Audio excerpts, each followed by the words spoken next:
fans watching around the world. Ladies and gentlemen, let's get ready to rumble! Yeah. What's up? It's our boy, Coach Malachi Williams in the building. We back, man. True Media Today, USA Boxing. We are back. Let me go ahead and move this over here. Move that over there so I can look that way. And then move this over. Now I'll leave this right here. I'll leave that right there. Hold on, guys. I'm trying to get out the volume and everything right. Hold on, guys. I'm trying to get everything right here. Bear with the old boy. All right, I think we Gucci. What's going on, everybody, man? Another day in this motherfucker, man. Y'all know what time it TI is. We'll have a good show. We're gonna talk about everything, man. I just had a guy. As a matter of fact, who this brother is right here? I don't want to say the brother's name, but he hit me up about. You know what I mean? I don't know what it is, man. Somebody hit me up about a fighter from the UK who, I'm not really even thinking about shit. If he fight Usyk, I don't give a fuck what he do. You know what I mean? Be honest with you, man. I ain't want to talk about it. I let the UK handle that. Anyways, yeah, man. Salute, man. What's going on, Jamie Rivera? What's up? Man, my sinuses bothering me, guys. So if I sound kind of like, man, my nose clogged up, man, like, I be having bad sinuses, man, ever since I was a kid, bro. Man, I be sneezing a lot. Then, damn, dog, I can't even fucking breathe through my nose. So it is what it is, man. This shit just crazy, man. Goddamn summer, man. Shout out to Jackie Hernandez. Salute to you, sis, for coming to Jackie Hernandez for getting her loyalty badge. I really appreciate that, sis. Shout out to Jackie Hernandez. Let me make sure everybody can see me. I don't want to be. Hold on, guys. Hold on. Okay, I think everybody can see me. Hold on. Man, I got to put some damn paper in my nose, man. Shit. Nose running. Man, my motherfucker, man, these sinuses is killing me right now, dog. Man, they was kind of fucking with me a little bit during the show. Let's give everybody a round of applause.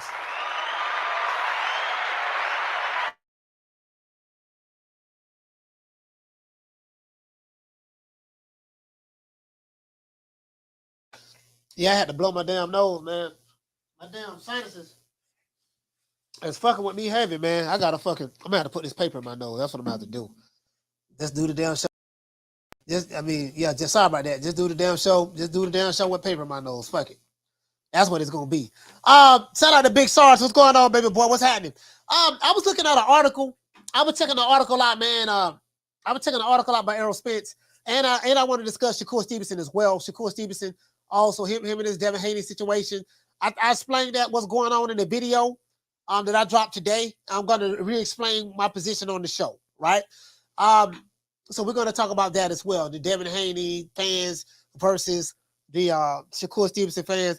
And it really ain't that. It's the same boxing community that's pushing the same narrative. You know how they is. When they jump on a nigga dick, they ride till he busts. You get what I'm saying? So that's just what they do. But I'm gonna break it down. I'm gonna break it down to you what's going on. On the show. You know what I mean? So I'm gonna break it down to you what's going on. I'm gonna offend some people. I really don't care. You guys know me. The only thing they can do is unsubscribe and leave. I'm quick to run a bitch off the block, run one of these motherfuckers off the block. I really don't give a damn. They gonna hate watch me anyway. Motherfuckers who hate me, they gonna watch me every day because they gonna hate watch. True. Hey, motherfuckers who don't hate my guts, they gonna watch every day because they gonna hate watch. Hate this nigga, dog. Why you watching him? I hate watching this nigga. That's what they gonna do. They gonna hate watch.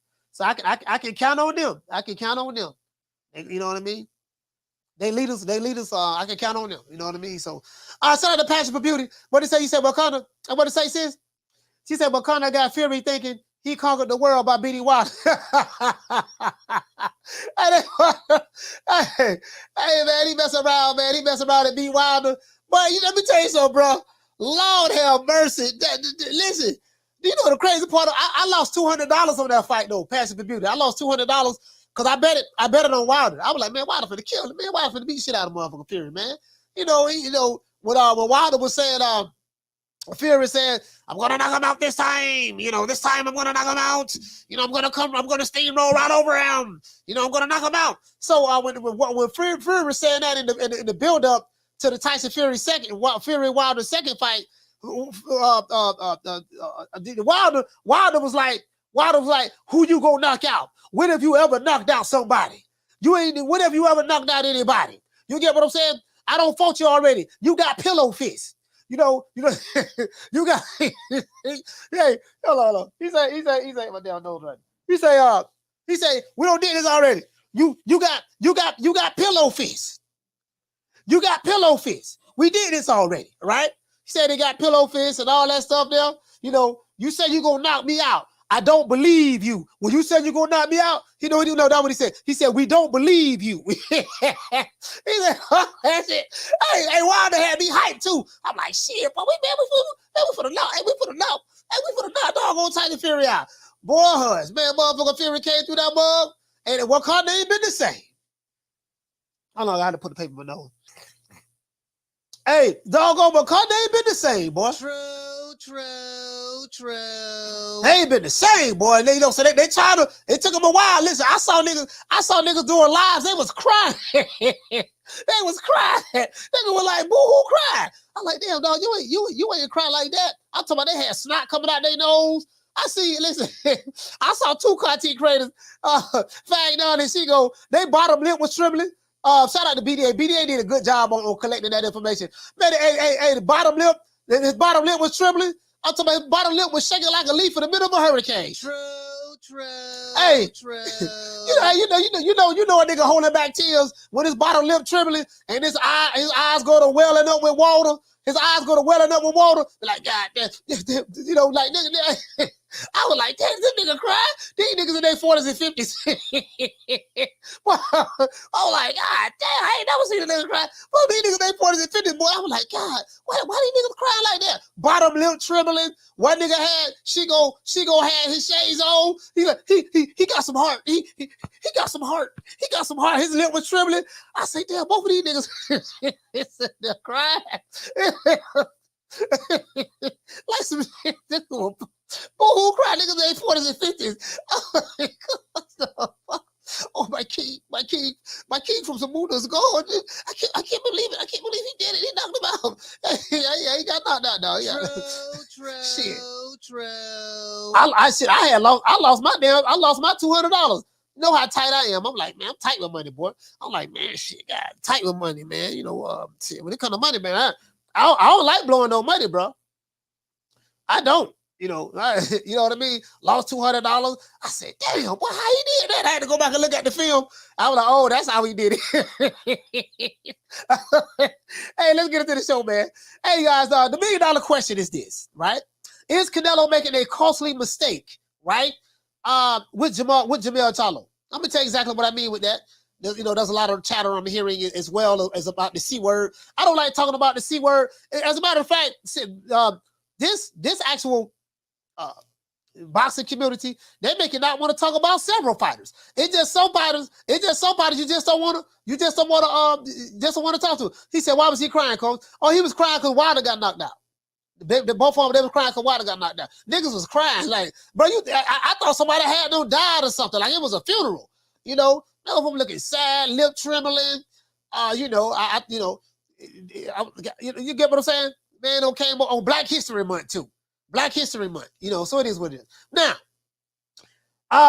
as you guys know, we all know that Canelo Alvarez and Jermell Charlo will be facing each other in September. Lil Charlo will jump on 2 weight classes to fight the undisputed super middleweight champion of the world, Saul Canelo Alvarez. Some people say that Canelo was cherry picking Jermell Charlo. We spoke about this a couple of weeks ago, the smaller twin for an easy victory. Others say that Jermell Charlo will get killed. And then we have some people say that, you know what, man, Alvarez was originally, we know he was originally, for the fight Jermell Charlo from what they said, but Jermell stepped in once again, because his brother was a no-go.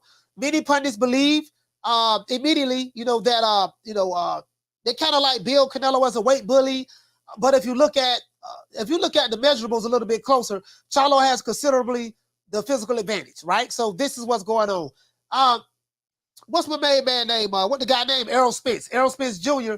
He was pretty much saying in a recent interview, I think with Fight Hype, Errol Spence Jr. said that he feel that Jermell Charlo would mesh up at 168 very well. He just can't bulk up and get too big and then sluggish. I got the article right there, right? He said, but I think if he walks around and waits, He said he'll be fine. He's big for their weight class as well. Because I think Jermell Charlo's like what, 6 feet tall, 5'11", something like that. 5'11", something like that sort, right? And he can fight. He can fight. You know what I mean? So this is what Errol Spence is saying. And Spence also said that he just can't sit around in front of Canelo and try to pick him off with shots and try to put fear in his heart. Yeah, so he just can't sit in front of him like Ugas did Big Spence. True. I'm just gonna sit in front of you. Anyways, yeah, you never can't do that. You never can't do that. Long hair, that motherfucker Canelo hit hard. Anyways, but he said that I think Jermell Charlo is a big guy, so I think he'll be fine, right? Now, the matchup between Alvarez and Canelo, the matchup between Alvarez and Charlo will mark boxing's ever first, and this is men's undisputed versus undisputed in the 4-belt era. Now, I get what they're trying to say, undisputed versus undisputed, but the fact of the matter is, you know, they're making it seem like, you know, to a casual thing. Yeah, man, Jermell undisputed, and if he lose, Canelo gonna win his belts, and vice versa. They don't understand that, you know, they're not undisputed in the same weight class. I had one guy like literally ask me that. Yeah, man, both guys undisputed. So whoever wins, they're gonna have what? They're gonna have 8 belts or something of that sort. I say no. If Jermell Charlo were to beat Canelo, he would be undisputed in 2 different weight divisions. So in that aspect, yes. But not so he would have 8 belts. He'll have 10 belts because he has the 4 major belts as well as the ring magazine belt. So he'll have like 10 belts, 2 rings, 2 different weight divisions, and 4 belts apiece in these weight divisions. So he can sit back and say, yeah, man, I got belts in 2 different weight divisions. He can say that. That's very, very historic for him. Very historic for him. Very. That's, you know what I mean? So I really think this is going to be a better fight than a lot of people anticipate. But on the other hand, if Canelo wins, you know, he just win. You know, he just win. So anyways, and that's what I explained to the guy, right? Now, based on what Errol Spence just said, do some of you guys feel that Jermell Charlo was the cherry pick that went wrong? Do you feel that, hey, man, you know what? Jermell Charlo, you know, they looking at him like he's a cherry, but it ain't. Canelo made the wrong move. A lot of people feel that way, right? I'm not one of those people who feel that way myself, but you know, we'll see. Or do you guys think that Canelo was levels above Jermell and he'll take him to school in September? We also have Alicia Baumgartner versus Christina. I forgot the lady's last name. And we have Frank Martin versus a guy by the name of Artem. I don't know who the hell Artem is. They fighting this weekend. Let's get into the show. Please hate, like, share, and subscribe, and leave your comments below. Let's give everybody a round of applause. Motherfucking sinus is fucking with a nigga, man. It is what it is, man. Let's go ahead and get into the show right quick, man. Let's see who's here. Let's see who's here. Hold on. Let me see. Let me do this. And then go back and do that. All right, cool. Hold on, guys. Let's see who's here. We have Jackie Hernandez is here. We're gonna talk about Shakur Stevenson and this Devin Haney situation as well. I want to break this down to you what's going on. It's the same group, but I'm gonna tell you what's going on right now. Shout out to PBC Central. Shout out to Swat Jones. Shout out to Big Sarge. What's going on, baby boy? Shout out to JB Rivera. Knockdown 305, Dade County's finest. Yeah, we got to get the likes up. Shout out to Joe. Shout out to Joe. Shout out to who else we have in the building? Shout out to School of X-Man. Shout out to my sister Lisa Bells. And Green Eyes P, Brady 12. PBC Central, it is what it is. I say this. Everybody say, Swan, you sound rocking with Mel on this one. Yeah, I mean, I'm rooting for Mel too. I'm rooting for Mel as well. You know what I mean? And he has a very, very difficult task, but I'm rooting for him. Shout out to your boy Mambo as well. You know, so that'd be, I think that'd be huge for the boxing world. If Jermell Charlo were to win, that would be huge for the boxing world. It'll shake up the boxing world. Because outside of money, there's nothing historic about Canelo winning. Outside of money. But if Jermell Charlo wins, it's massive. It's massive. Like, no matter how you feel about Jermell Charlo, whether you like him or hate him or don't like him or whatever the case may be, he will be in the history books for that. Like, he's already in the history books, but it'll be like, oh my gosh. So you get what I'm saying? So it is what it is. So, you know, Jermell Charlo, one of my favorite fighters. So But it is what it is, man. Let's get into the show. Now, before we get started into the show, you guys know what time the TI is.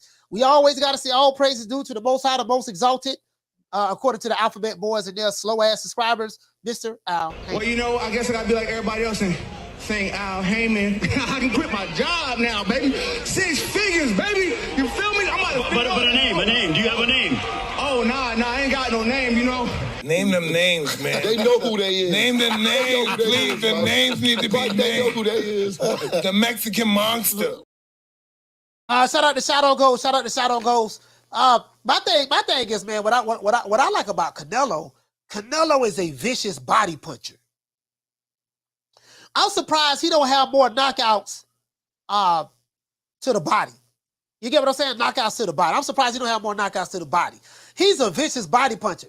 Like, when it comes to that bolo punch he throw, like, he throw that bolo punch with some hell of a leverage, bro. You get what I'm saying? So his trap counter game is pretty good. You know, he doesn't have the best feet in the world. You know, he doesn't have the greatest footwork in the world. But his upper body lateral movement more than makes up for that. His lateral movement that he does with the upper body, the way he roll with shots, slip shots, parry, catch, shoot, like just like he's an overall complete fighter, and you got to be a hell of a fighter to beat him. You know what I mean? So you know he only have 2 losses. You got to be a hell of a fighter to beat that dude, for real though. You know, it is what it is. How many likes we got? Okay, we have almost 300 people in here, and less than 200 likes. We have 80 likes. So we gonna do it like this here.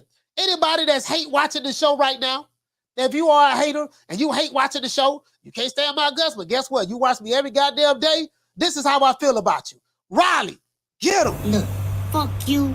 Fuck the plane you flew in on. Fuck them shoes. Fuck the socks with the bell on it. Fuck them cheap-ass cigars. Fuck your yuck mouth teeth. Fuck your hairpiece. Fuck your chocolate. Fuck Guy Ritchie. Fuck Prince William. Fuck the Queen. This is America. My president is black and my Lambo is blue, nigga. Now get the fuck out of my hotel room. And if I see you in the street, I'm slapping the shit out of you. It is what it is, man. Y'all know what time it is. Y'all know what time it is. You get what I'm saying? You know, we don't kiss no ass over here. Not over here. We don't give a fuck. Nigga, we tell them unsubscribe and leave in a minute. Unsubscribe and leave, man. We don't need you over here. You'll be back over here. You know what I mean? We know what it is. Shout out to Swat. Swat, what's going on, baby boy? Matthew Bishop, what the link read? My sister Lisa Bales, the great Lisa Bales.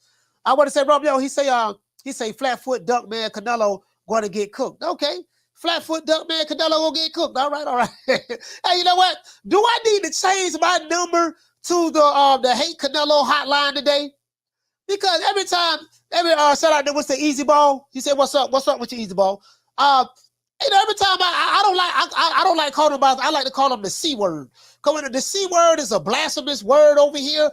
Because there's something about the C word that just brings the ugliness out of people, right? I don't know what it is. And when I opened up the lines last time when I spoke about the C word, just everybody called in with this, you know, fuck Canelo. I can't stand Canelo. I don't like him. You know what I mean? I don't like the freckles on his face, his red hair, and all that stuff there. You know, it is what it is. Shout out to Eric Grodney. He said, Fury fans say stop hating y'all. Oh, man, look here. I don't even want to dead Tyson Fury. I don't even want to talk about Fury. Dude hit me up. Yeah, man, you going to talk about Fury, man, fighting, what is it, Ngannou, or whatever the case may be. I'm like, nah, for what? Is his name Usyk? I talk about Fury even though I'm talking about it right now. I talk about Fury when he fight Usyk. Shit, when he gonna fight Usyk? That's what I want to know. All the other shit, I ain't trying to hear that. Shout out to Swat Jones dropping that quarter over. Bam, dub on your boy. Hey, cash out. Super chat received. Playtime's over, boy. Swat say for what you do, big dog. I appreciate that, fam. Shout out to Swat Jones. Yeah, man, shout out to Swat, man. Fort Worth, Texas, stand up. You get what I'm saying? Man, I ain't trying to hear all that flam, man. It is what it is, man. You know, I ain't paying for it. You can do down from the bar, there's a platform stage. People pimping, sharp as razor blades. So, anyways, I got the paper on my nose, dog. My goddamn nose. I'm trying to keep my nose from running, but you can see my damn head congested. I can't fucking breathe. And what is that? He say Pakistan. He say Pakistan and D Block. Patiently waiting for you to open up the phone lines. Yeah, a motherfucker named Dave that be on Whole Money Channel. Shout out to Nick Rich. Bill whole money try to talk gangster. Hey, listen, anything over there, anything on that side with a whole money, ain't nothing but hoes over there. Niggas ain't did shit, ain't gonna do nothing. Living with their mamas. Boy, broken ain't got no money. True. Yeah, come on, man. Hey, nigga. Yeah, nigga. I better see you with the fight, nigga. You know what I mean? I'm gonna pull up on you, nigga. You better know what time it is, nigga. I'm like, boy, this got to be the slowest remedial motherfucker. Like, bro, was you in the boom boom class? You know, back then when I was going to school, you know, the classroom where all the kids were slow at.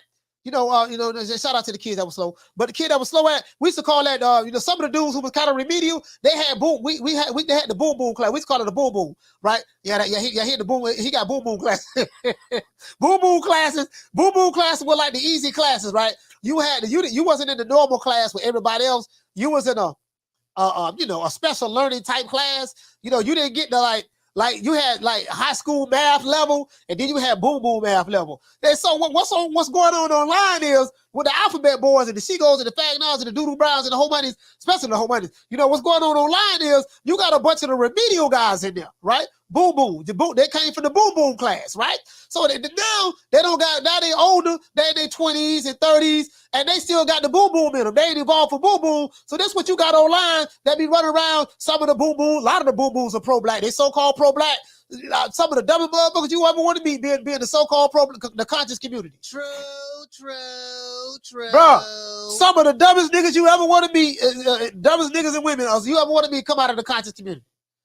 Bro, I'm telling you, bro, bro, you be like, God dang, you think they be saying some deep shit. You sit back and listen to that shit. Say, that shit sound dumb as hell. Like, bro, like, for real though.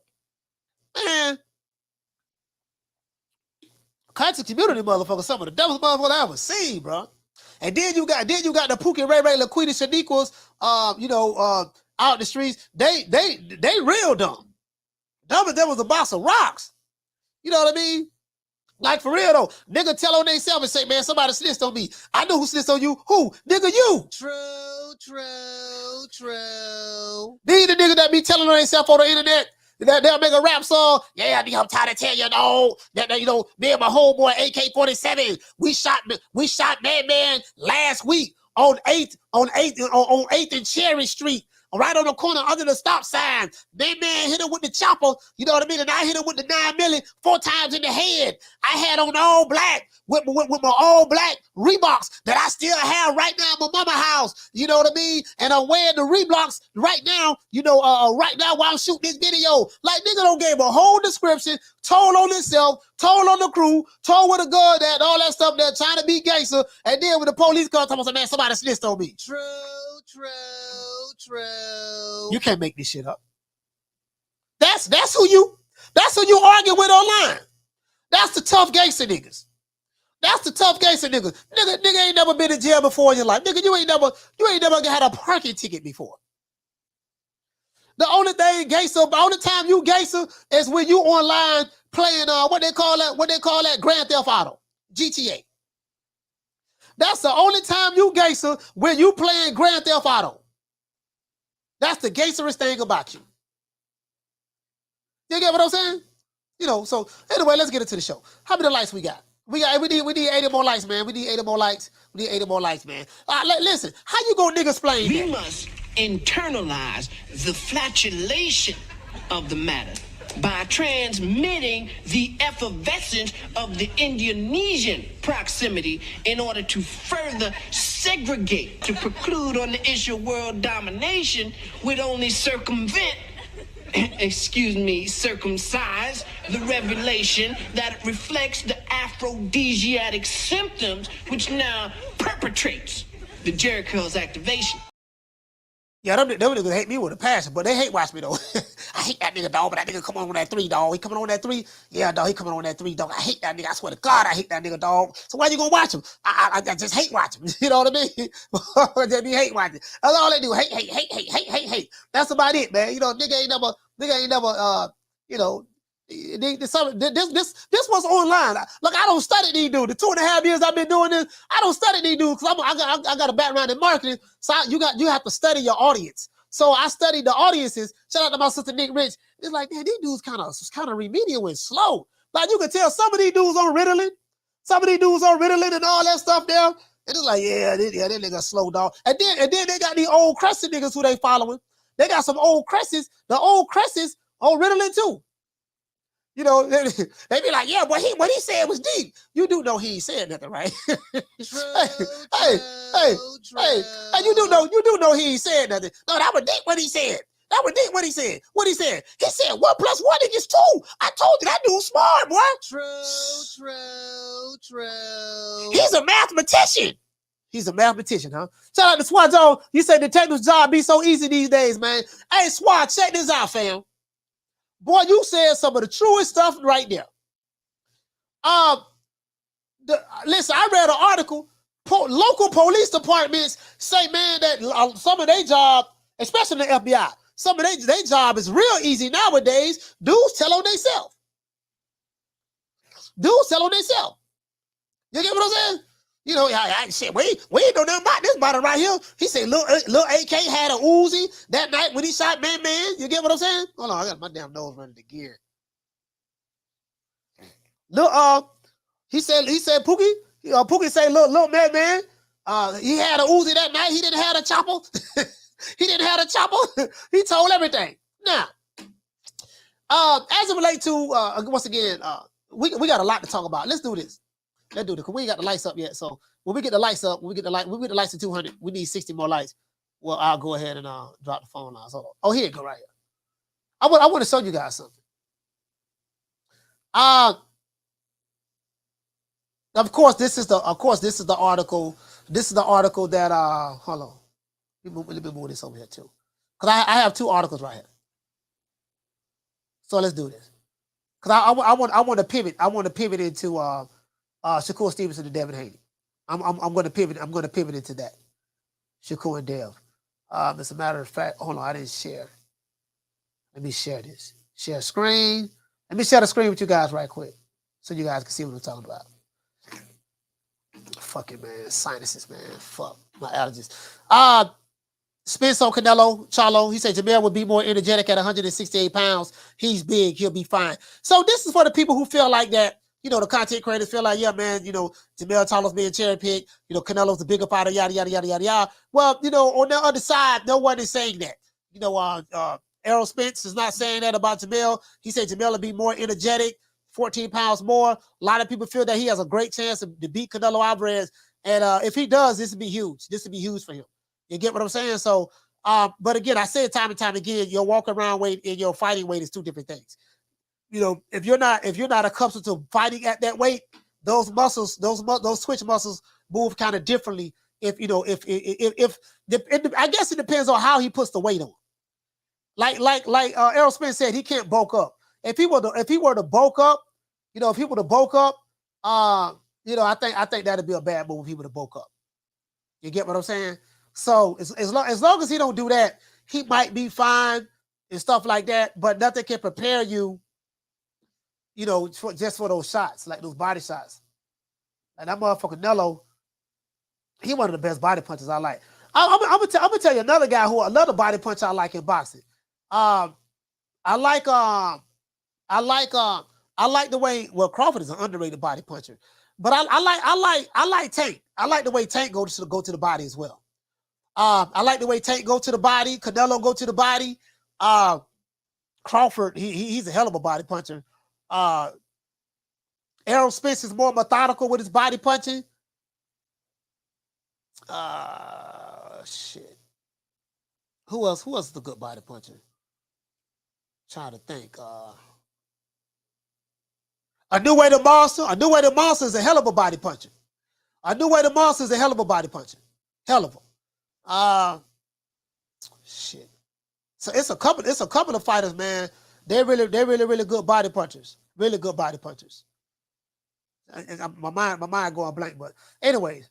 Oh yeah, Beterbiev. Yeah, Beterbiev is a hell of a body puncher as well. Beterbiev is a hell of a body puncher. Yes, he is. That motherfucker there. That's a hard hitting Russian right there, boy. Hey, I don't want no smoke from that Russian. Shit, all bullshit aside. I don't want no smoke from that Russian. That hard hitting motherfucker right. That motherfucker hit hard, boy. like, God damn, nigga just be wincing. And you ever see a motherfucker get hit so hard that you go to wincing in pain for them? You not even getting hit, but you like, damn. You get what I'm saying? Because you can feel it. You can feel it. You get what I'm saying? Like you feel it for them. You know what I mean? I want to show you guys something. I told you guys this is what's going on, right? I want to read the comments, and I should want to read comments, right? This is boxing scene. Let me know if you guys can see this. Oh, y'all don't see it. This is boxing scene. I want to explain to you what's going on with Shakur. And I think I told you guys already, but I'm gonna tell you a little bit more. Hold on, see what's up.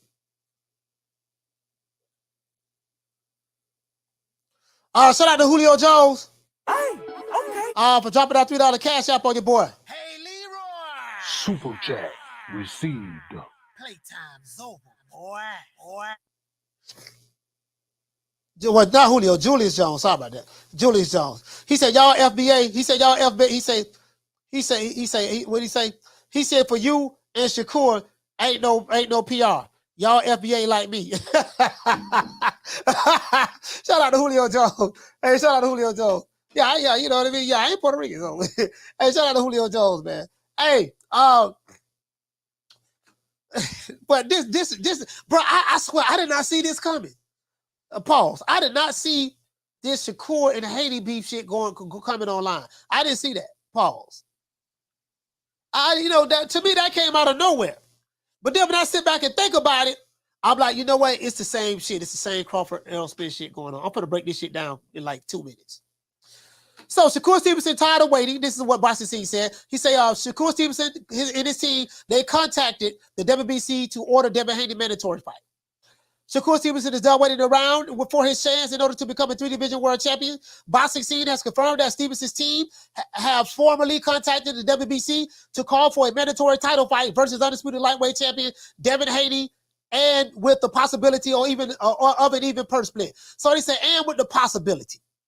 Let's stop right there, right? They say Newark Stevenson's, Stevenson's team. Stevenson is the WBC mandatory challenger. This is what it says. We had a discussion about this yesterday. A guy was telling me that Shakur is the mandatory, right? I was like, man, I don't think so. But the guy was right. He's a mandatory. The reason, bro, see, I'm so confused because it's one thing I can say about the sanction about is they're consistent at being inconsistent. Some people who are mandatories, they get mandated in order to have fights, and if they don't have it, they get stripped. Other guys are mandatories, and they don't even get a chance to fight for the title because the rules change depending on who the fighter is, i.e. Carlos Adames versus Jermell Charlo. So all this stuff is going on, right? So I don't know what the hell going on. So this is what it says right here. It says, Shakur Stevenson is the WBC mandatory challenger and has attempted to negotiate such a fight in good faith, but has already reached a point where the sanctioning body will have to intervene. Consistent with WBC Rule 3.7, Shakur Stevenson has been designated the mandatory challenger for lightweight champion Devin Haney. Josh Dubin, Stevenson's co-manager, along with James Prince, a.k.a. Jay Prince, stated to the WBC in an official letter obtained by Boxing Scene. While we have tried for the last several weeks to negotiate about Mr. Haney on Stevenson's behalf, we have not made much progress. Therefore, we respectfully ask that the WBC officially order the bout pursuant to Rule 2.8 so that the free negotiations period can begin. I am confident that once the 30-day negotiation deadline is set, we will have more headway or make more headway. In the event that we cannot reach an agreement, Mr. Stevenson intends to enforce his mandatory position through the purse bid process. Stevenson, so that's what they're doing. That's what they're doing, right? I read that to you guys. I don't know if you guys could. I don't know. You guys couldn't see it, but that's what he said right there. I just read everything to you, pretty much. So let me tell you what's going on. You have Alphabet Boy channels and their subscribers. This is very simple. Just replace Devin Haney with Errol Spence and replace Shakur Stevenson with Terrence Crawford. It's the same community, the I Hate Crawford community. Pro PBC, we down with the PBC. Yeah, you know me. We worship Al Haney. All that. It's that same crowd, right? So now that Crawford and Spence are fighting each other, even though they still hate Crawford, even the ones who say that they changed their positions, they still hate Crawford now. They trust me, they do. They have pivoted to Shakur Stevenson. Next said, he said, Coach, it's not the same remotely. Nah, it's the same. I disagree with you on that. It's the same. It's the same boxing community. Because the Haneys are LDBC. They alphabet boys now, right? Bill Haney is that. He told me that. Say that's my family. So anytime there's a fighter that the alphabet boy community deem as a threat to their guy, they attack him. Very similar to how when those same community loved Crawford, but when he moved up to 147, wouldn't give them an interview. That was it. They wouldn't give him an interview. They jumped on the Spence train and they attacked everything Crawford. Right?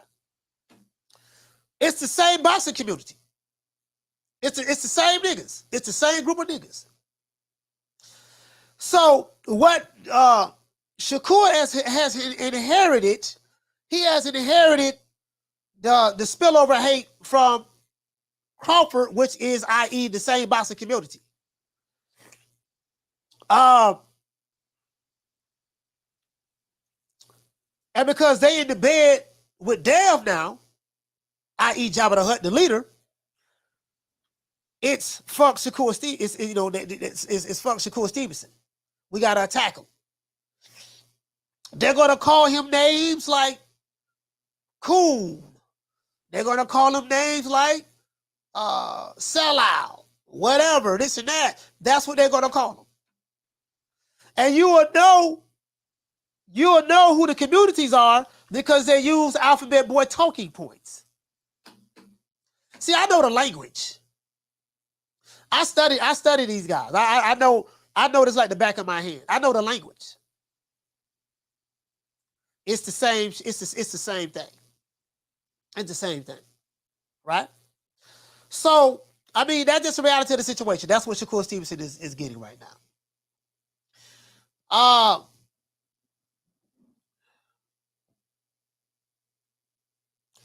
I don't know if Haney is staying at 140 or moving up to 140 or staying at 135. Don't know. One thing I will say is this. I have a great deal of respect for Devin Haney as a fighter. I have a great deal of respect for Shakur Stevenson as a fighter. Ron Boyfriend said that these guys ain't going to fight till 140.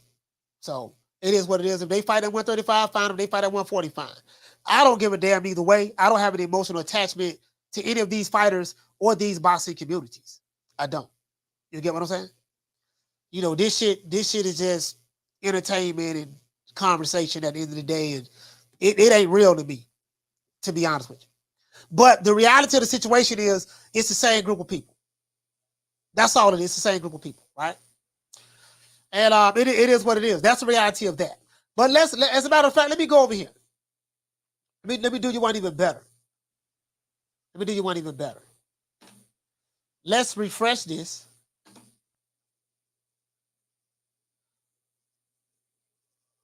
I want to refresh it. I want you to see what the people saying in the chat. Hold on, let me see. Do we got the lights up? We still ain't got the lights. Let me see. No, we still don't have the lights.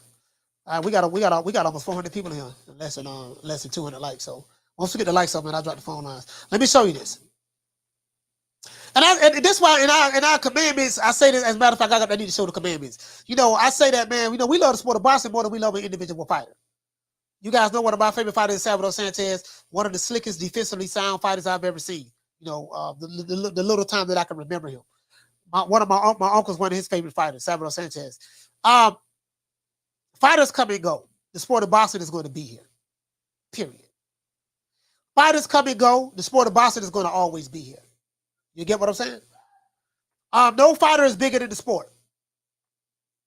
There's never been a fighter that's bigger than the sport. The closest thing to a fighter being bigger than the sport was Muhammad Ali.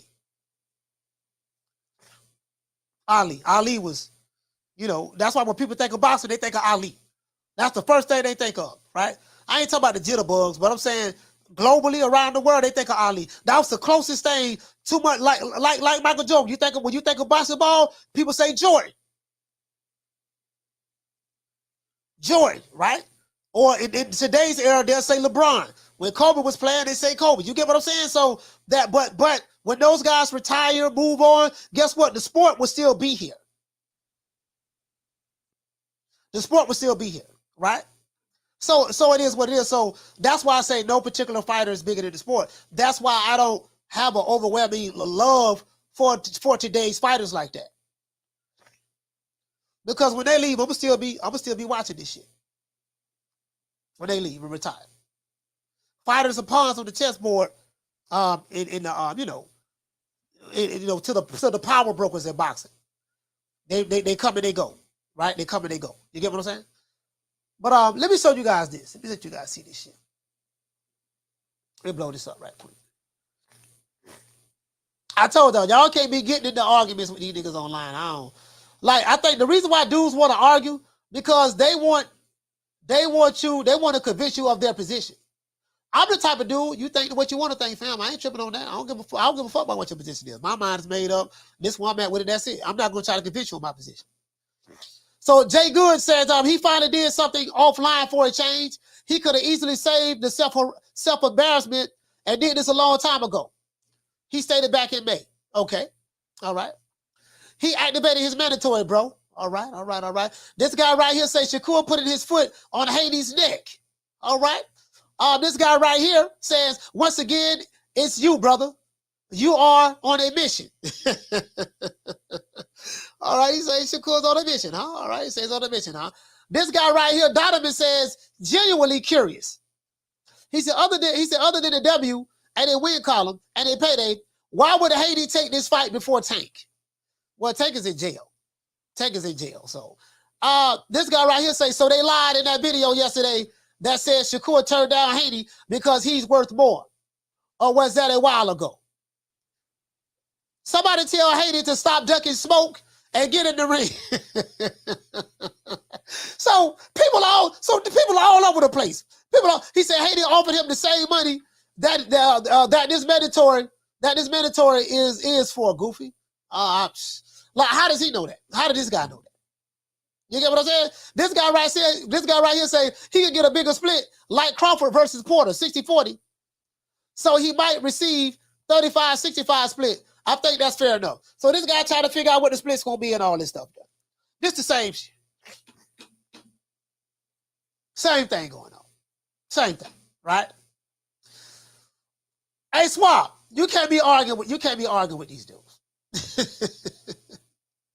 Don't even try to change a nigga mind on that. That's how you see it? Okay, cool. I see it differently. Why you see it differently? Sir, I see it differently because I do. The way you see it is subjective to you. The way I see it is subjective to me. It's not up for debate or argument. Right? It's not up for debate or argument. It is what it is, right? At the end of the day, I just want to get the fight. At the end of the day, that's all I care about. More than likely, I doubt if this fight happens at 135. But it's the same group of people. It's the same group of people who hate Shakur. It's the same group of people who hate Crawford. They come from the same boxing community. It's the same niggas. How I know is because the Haneys are in bed with the Alphabet Boys. And they're pushing, and that's what's going on. That's just reality of the situation. You get what I'm saying? So, I mean, it is what it is. But we ain't finna be arguing with these niggas. As a matter of fact, let me see. Did we got the lights up? We got over 200 yet? All right, we need 20 more likes. 20 more likes. Open up the phone lines. We have 400 people in here and less than 200 likes. We got to get the likes up. It is what it is. Shout out to Swab. He say circumvents, excuse me, circumcise.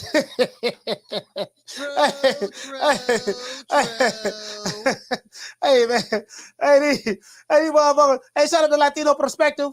Shout out to Daniel Agnew. He said agreed. I gave up arguing a long time ago. I mean, it's good. It's good for just laughs and kicks, but it ain't nothing to take serious. Shout out to my brother, man, from Brooklyn, man. Brooklyn's in the house. Yarmus, what's going on? You wanna argue? I can't argue with you. You mad? Look at you. You mad?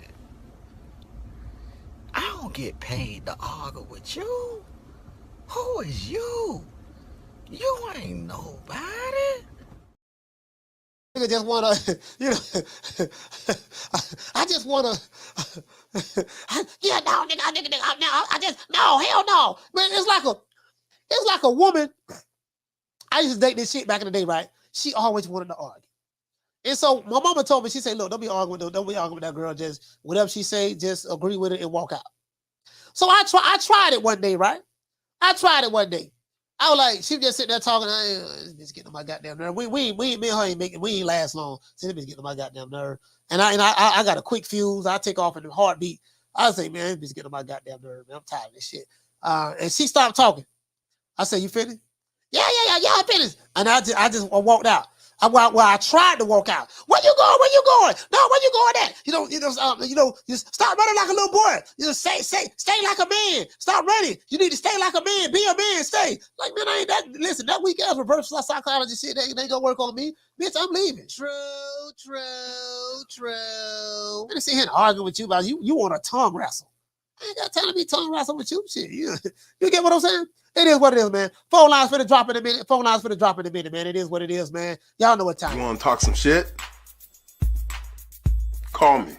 Start some shit, bitch. Sup, fool? You gonna talk shit about me, homie? Where you from?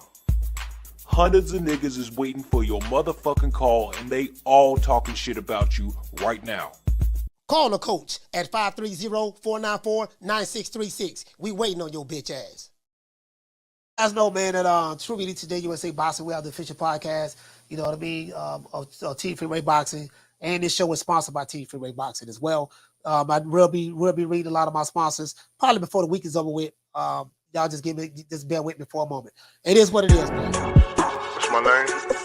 My name is nobody, and I don't live nowhere, and I don't know nothing. I don't know because I know that you gon' tell God on Jesus, kiss a Judas, silver pieces, monkeys acting in the monkey show. Gangsta monster killer, silverback. Where is your rap sheet? And the truth never explains. Moving fast, thinking slow. Dummy clown, silly Billy, need a hug. Thugs on drugs, monkeys acting in the monkey show. Sir, it is what it is. Phone lines open, man. 530-494-9636. Canelo, Jermell, that fight September, Crawford Spence, going down in less than 3 weeks. New Way the Monster, Cool Boy, that fight is going down on the 25th, I think, which is a Tuesday. It's going down on the 25th. Who else? I think those are the other. I think those are the big fights that we have coming up. New Way the Monster, Spence Crawford, Canelo Jermell. Are they? What's the other big fights? I think that's it so far. Nothing in the heavyweight division. Oh yeah, Anthony Joshua and Dillian White is fighting. Anthony Joshua and Dillian White, they have their fight coming up. So it is what it is. Hey, shout out to Naturel. He said, no, Tank getting tune-ups right now, knocking fools out in there. Yeah, you know what? I think when Tank come back, if they play it right, hey, check this out. Do you remember? I don't know if you guys remember. You young jitterbugs probably don't remember. But do you guys remember when Mike Tyson was in prison and he got out? He said, "Oh, Valdez and Navarrete." Oh, I forgot about Valdez and Navarrete. Yeah, Valdez and Navarrete. I forgot all about them. When Mike was in prison, they was putting out T-shirts. See, and Calvin Ford and them was smart. That's what they should have been doing. They could have capitalized. Oh, they could have capitalized on this here. And they could have capitalized on this here, right? Tank in jail. You know what I mean? They could put out t-shirts. Tank Davis. Free Tank Davis. Tank Davis coming home and have the date when he getting out of jail and stuff like that. Bro, like Don King was smart. He was a marketing genius. And when Mike got out, people was they was waiting like hell to see him fight the other guy, Peter McNeely. Call him what's the name where you calling from? Hey, Coach, can you hear me? Nah, I can't hear you, fam. No, yeah, Coach, you can. Stop lying. Oh, that's old school? Yeah, I can hear you now. Yeah, okay, there you go. Oh, thank you, Coach. Hey, Coach, look, right now I'm gonna work my way up. In fact, Boots gonna run everything at that class right there, so we can forget everything else about that right there. But I want to get back to my young man. You see the way, you see what he did, right? To my nephew? Coach, you could ask the whole, huh? Who you talking about, nephew? Yeah, right. You see, Coach, I talk about them, Coach, because I don't. Man, listen, man, Uncle Charles, man, your phone. No, you ain't Uncle Charles. Old school. Your phone, man. Your phone, old school, man. It's kind of breaking up. Oh, okay. There you go. I can hear you now. Go ahead. I can hear you now. Go ahead. Okay, there you go with that tech. That's that new technology. Now I got to get the whole technology, Coach. Okay, let me help you catch up there. Hey, Coach, look, everybody running. Look, people out there running, especially at that 135, Coach. You know it's deep in that 135. Yeah. So that's where the money is at and the prestige is at. And everybody trying to hold on to what they got, but they can't hold on long because they got to fight somebody. Yeah. You just can't hold out and just. Yeah, Coach, I can't change the game. You already know the game. That boy, he making people go do things. And they can't step up the boot. They can't go over there and try to play with him because he's going to Coach, they can't run, they can't run, and they can't hide, Coach. I'm telling you, boy. Hey, when you talk to him, you tell him, I say, I love him, I love that last fight. Hey, Coach, you know, why people be running out here trying to headbutt people? This ain't football, Coach. Yeah. That was a nasty headbutt. Old school. That was a nasty one, man. Cut him open. Hey, well, old school, man. I'm pressing you too, Coach. What you gonna be? That's where he's gonna be. I'm put all my money on that. And what his father say, he's gonna be 80-0. Man, if I just keep on running that money up, Coach, how rich you think I'm gonna be in the end? You think I'm gonna be the richest man in the world? I don't know about the richest man in the world, but we'll see, man. They got to take it one step at a time, one fight at a time. You know, any given day. You got to take it fight by fight. Coach. Look here, I'm gonna tell you something. Look here, Coach. You had made a statement. Coach, hold on. You had made a statement earlier about you see these fighters and they come and they go. You ain't gonna see too many come and go like him, Coach. Stop it, Coach. All right, well, you know. Stop it. All right, well, old school, man. Shout out to old school from the shop. Salute to you, fam. Thank you for calling. Old school. I'm gonna get in contact with Kid Austin for you. My goddamn nose bothering me, man. God damn, boy, my nose bothering me like a motherfucker. Hey, what did he say? He down in the bayou. No, he old school from Chicago. Old school from Chicago. He from the side. You get what I'm saying? Hey, Bless. He from the side. He from the side. You get what I'm saying? So, you know. Hey, shout out to Knockdown 305. He said, man, I ain't understand what old school said yet. He don't call many times. Hey, you know, I can interpret it for you. I can interpret what old school said. I can interpret it for you. I can translate it for you. Put it that way. You know, you gotta speak old school. You gotta know how to speak old school in order to understand old school. I'm calling. What's your name? Where you calling from? This is from New York, Coach. What's happening? Jamie from New York. Talk to me, fam. Coach, I was watching. I didn't see the fight for nephew, but I was watching the highlights. He's big for 135, man. I don't know how the hell he makes that weight. Yeah, he big. Solid, he make it easy. Yeah, he's a big boy, man. He make it easy because he has his weight well proportioned. Nice. But yeah, he has a really good nutritionist. He's very disciplined. I went out there, spent time with him in San Antonio. Yeah, he is a big kid. He's a big kid. He like yeah, that cut was nasty, man. Yeah, it was real nasty. Yeah, it was deep. Cut. It was deep. Yeah. Mm-hmm. But Marie's just a fucking joke, man. All right, and I say that because, and listen, they have, there is a rank system, right? And if you're the number one guy, I don't know why they have a petition to become mandatory. Right. So give me the fucking title shot, man. Especially if you earned it. I don't give a fuck who you are, but you put in the work, and again, you're moving up the rank. You know, again, I don't know why they have to, you know, you got to become mandatory, bro. Get title shot. It should be, I feel that it should be at least, you know, they should defend their title against the number one ranked guy once a year. After that, if you want to get all the money fights in between, whatever. But you gotta fight the mandatories, man. These guys, bro, some people wait fucking years, man. Some people never get a shot. You know what I'm saying? So I think it's unfair, man. I really don't like it. Go ahead, Coach. No, go ahead. Sorry about that. No, nothing. It's just, you know, it's just that, man, I'm taking tired of this guy fooling, man, bro. Changing the rules and just, you know, it's just, man, it's bad, bro. Yeah, man. Like he's I told, man, consistent. Mauricio Suleiman is the author of confusion. And one thing I will say, you know, it's obvious that it's obvious the corruption that goes on in boxing. But it's just about the money, the dollars. Certain fighters get certain privileges depending on who your relationships are. I mean, but that's just life. That's just how life is. I guess boxing is a replication. And Coach, everyone knows that. It's no secret, bro. Everybody knows there's corruption in boxing. You know what I'm saying? Yeah, it ain't no but secret. Man, I'm telling you, man, something's got to change, bro. But it's always been that way, man. So it's not gonna happen anytime soon. But Coach, man, thank you for taking my call. I love your show. Man, keep doing your thing, bro. Keep grinding, bro. Have a good day. Shout out to Devin from New York. Salute, fam. Hold on, guys. Hold on. I will address the super chats. Caller, what's your name? Where you calling from? It's Curtis from Long Beach. Curtis from Long Beach. Talk to me. Man, I don't know why everybody's so outraged, man. I don't remember everybody being outraged when Dylan White couldn't get a fight as a mandatory. And this could backfire like it did on Dylan White. Dylan White, he tried to do the same thing to Fury, saying that he deserved a bigger split. And he tried to get the WBC to kind of negotiate like Shakur is doing.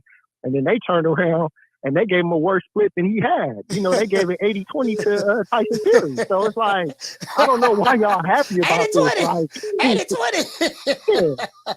That's what he got for that fight. And I don't know why everybody happy about this. Like, oh man, Devin Haney got to drop the belt. Devin Haney got to do nothing. Like, he can wait and see what the split is.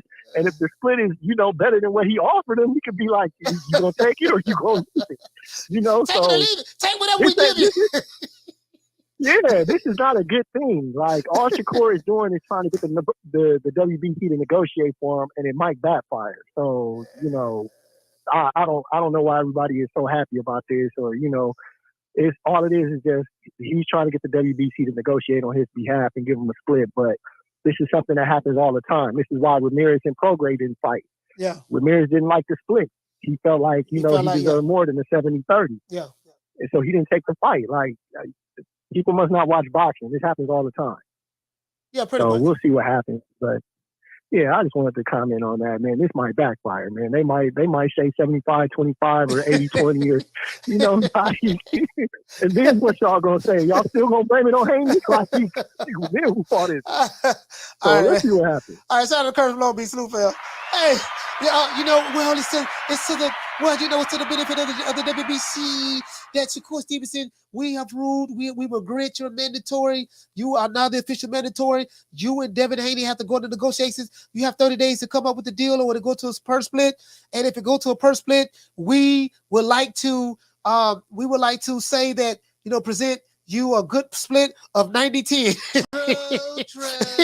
True. I spoke to Bill Haney, and Bill Haney and I have a really good relationship, you know, better than me and Jay Prince. And even though I do know Jay Prince throw people in the trunk, he duck tied them. He hogs tied them and he hogs tied them and he duct taped their mouth like he did Booger Ray. I know he'll do that to me, but you know, me and Bill got a good, you know, couple of dollars here, a couple of dollars there, and this is how things work, you know. True. Yeah. Hey, shout out to City of Lion. Hey, okay. We're dropping down quarter of a bam dub with your boy. Hey, Leroy. Super chat received. Playtime's over, boy.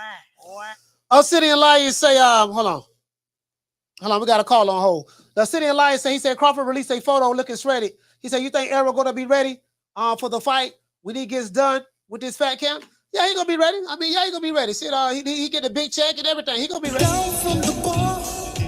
There's a platform stage. People pimping, sharp as razor blades. What's your name? Where you calling from? Coach, what's happening, man? Casino Life Press. Casino Life Press from ATL. Talk to me. What's going on, man? I was calling. I wanted to put my 2 cents on that on the Shakur and the Devin Haney that little drama they got going on. Yeah. But that's exactly what it is. That's the little drama they got going on, bro. Them niggas not finna fight, bro. And the only because you don't bet them niggas ain't finna fight, bro. How many times we done been down the road, Coach? Yeah. Like we done seen this shit happen every time. Every time somebody fight. Bro, it's every time, bro. Yeah. After a nigga fight, everybody want to know who they gonna fight next, and bro. And this how real it is. The only reason we talking about the court is because Tank locked up. That ain't even the fight we really want. Niggas so impatient. This nigga Tank get out like next week, bro. Tank get out next week? Okay. Yeah, I was watching on the Rise podcast. Okay. I was watching the Rise podcast. He got 10 more days. And that was like yesterday or 2 days ago. So he got like 8 more days. I thought he's supposed to do 90 days. Tank coming back, bro. Hold on, I thought he's supposed to do that. Like that ain't 90 days. How you getting out early?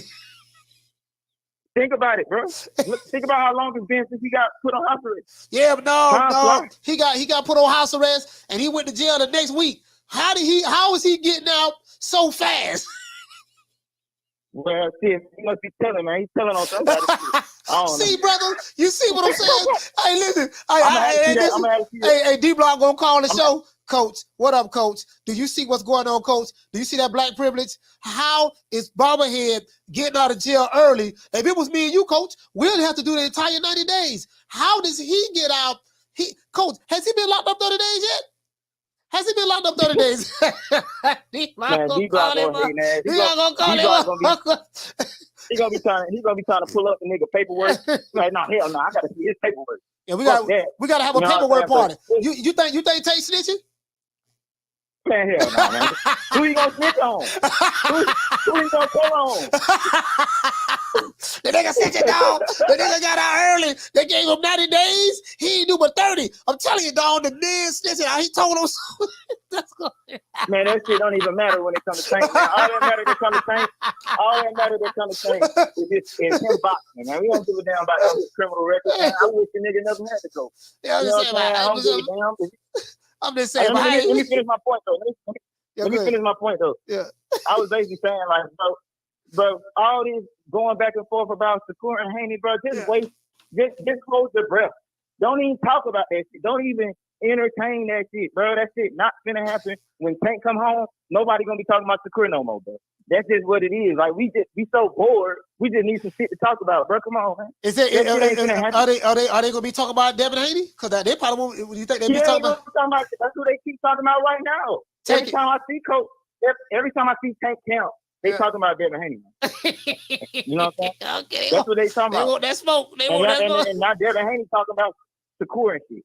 He's trying to goddamn, but watch when Tank come home, niggas not gonna be talking about Shakur no more, but that shit is just a distraction. Like, it's not even worth the conversation, but that's my call. All right, shout out to Casino. Hey, everybody wait no Tank. Everybody wait no Tank. Everybody wait no Tank. Everybody wait no Tank.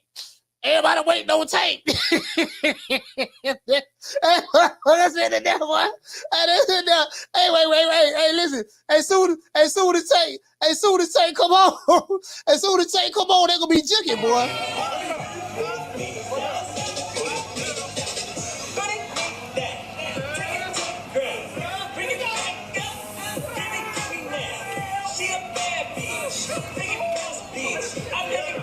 Turn around. Yeah.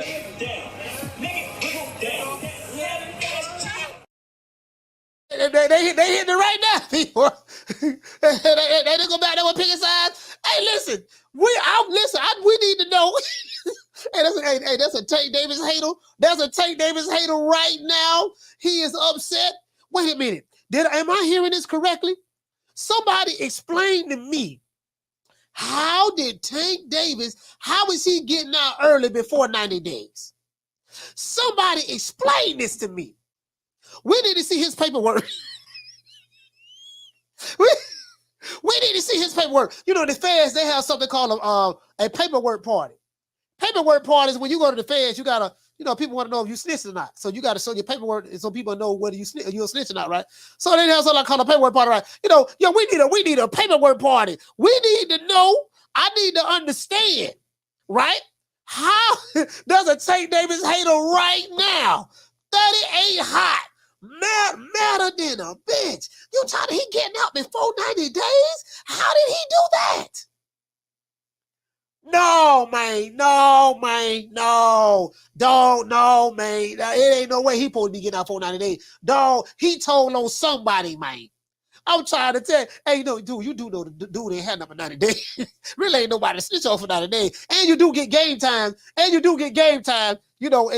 You get day for day or something like that in the county. I think in the county now, you get 80, I think they do 85%. I don't know how they do it in Maryland, but you do 85% down here. So, so I don't know. Man, if he getting out 85% of 90 days ain't 30 days, dog. Caller, what's the name where you calling from? What's up, Coach? It's JBN from Fort Worth, Texas. Man, JBN from Fort Worth. Talk to me, fam. What's up, man? Hey, man, is it true that Tank Davis is getting out early, or are you just kind of messing around with that? No, man, no. That's what Casino said. Casino said Tank get out next week. He said the man get out next week. And so, it is what it is. He getting out. Damn. That was early. Hey, man, but I'm really excited about this fight, Jermell Charlo versus Canelo. I feel like Jermell Charlo was the most deserving out of all the guys in the PBC. I mean, he's undisputed. He cleared out his weight class.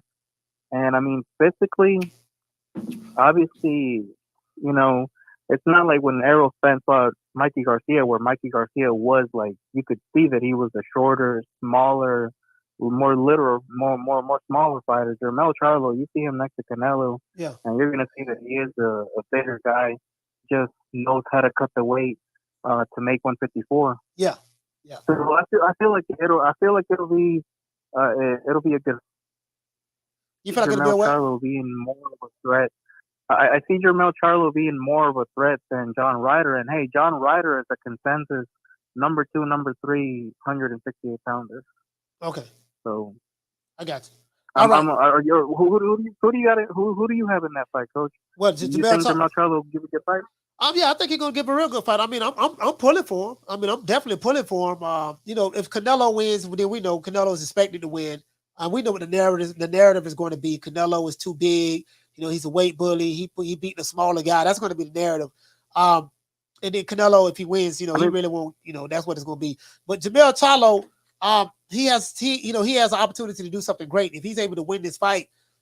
Coming up 2 weight classes, he can say I'm undisputed in 2 different weight divisions. That's historic. So, hey, whoever wins that fight, I'm happy because I'm a fan of both guys. I like both guys. Both guys are really good fighters, and both guys are like the old school fighters that they cleared out the division and they're willing to fight anybody. Yeah, absolutely. And shout out to JBN, man. Fort Worth, Texas, man. Stand up, fam. Salute. JBN in the building, man. Later. Yes, sir. Yeah, JBN funny in the mug, man. Yeah, man. So you get what I'm saying? He say, hey, PBC's gonna say, taste this so he can go to the Crawford fight, Crawford fight Spence. Man, hey, he said Mel ain't cleared out nothing. He ain't fight Tim Zoo. The 154-pound division is a weak division. I'm not gonna lie, it's not the strongest division in the world. But what I think he's saying, Easy Ball, is he became undisputed. So he fought the guys. I think the one guy he fought had like 2 belts or something. Let me see. I gotta go look it up. It's been so long. Like Anita Baker. Where is that? I don't know where that's at. Hold on, guys. I'm trying to see some. Where is it? I'm trying to see where is wow, this is ridiculous. Where is I have that already. Hold on, guys. I'm trying to pull up my oh, it's right here. My bad. That's why I couldn't find it. I'm trying to find the actual phone thing. I'm hearing making all this damn noise. I'm like, man, I need to turn this off. This damn making too much noise in my damn ear. So when the phone ring, I can just whoever call back. Whoever call back. You can call back. What to say, Eric Graham? He said Wakanda don't really like Lil Charlo or Tank either. No, you're right. They don't. They don't. The Alphabet Boys, I call them Wakandas. The Alphabet Boys, they don't like Jermell Charlo or Tank. They don't. They don't like Jermell Charlo. They don't like Tank. They don't like Crawford. They don't like Shakur Stevenson. You know, like some pro-black revolutionaries for your ass, huh? They don't like Canelo. Call him what's your name, where you calling from? Call a call back, man. Call a call back. Damn. So, whoever calls, y'all call back. Yeah, they don't like Canelo. It matters. It ain't too many black fighters they like. You know, hey, it ain't too many black fighters they like. Shit, I'm like, you know, the Wakanda niggas is something else, boy. Caller, what's your name? You're calling from? What's up, Coach? It's Derek from Florida. Derek from Florida, talk to me. The situation though, I think Shakur is still, man. They talking about he waiting for Tank. That's bullshit. I think Shakur wants all the smoke. Like I think he really wants to for the belt. Because if Devin waiting on Tank, Coach, it don't matter to me. I think he's still gonna lose. He's gonna lose to Shakur or Tank unless you want the payday. He's gonna get knocked out by Tank or he's gonna get beat by Shakur. Either way, if he try to wait. So it don't really matter. He can pick his poison. But I think Shakur dead ass serious. I don't think they playing. I think people just hating on Shakur. Yeah. Cause you know he coming after Haney for the belt. Yeah, there's a lot of hate going on. Cause they don't want him to fight Shakur. But I prefer Devin to fight Shakur than Tank. I think Tank gonna put him to sleep. If he fights Tank, he gonna get that check though, but he going to sleep. So that's just my opinion. Tank, it don't even matter. Tank, that Tank, that motherfucker get hit, bro. And what that's what I'm saying. Listen to me. Devin have a better chance being Shakur than Gervonta. That's just my opinion. He gonna get paid though if he fight Tank though, but he have a better chance fighting Shakur. Cause he waiting on Tank. I got him going to sleep. I'm just saying. So Big Sarge says Shakur clout chaser. I have a question. What is a clout chaser? And like, is somebody explain that to me. Like, what is a clout chaser? When you guys say that if Shakur is clout chasing, what does that mean as it relates to trying to fight the undisputed lightweight champion of the world? Somebody please explain that to me. Somebody call the show and tell me what's a clout chaser. I really don't know, because people have several different definitions about what clout chaser is. Explain to me what is a clout chaser as it relates to Shakur Stevenson wanting to fight Devin Haney. But shout out to my main man, cool, Derek from Florida, man. Salute to you, fam.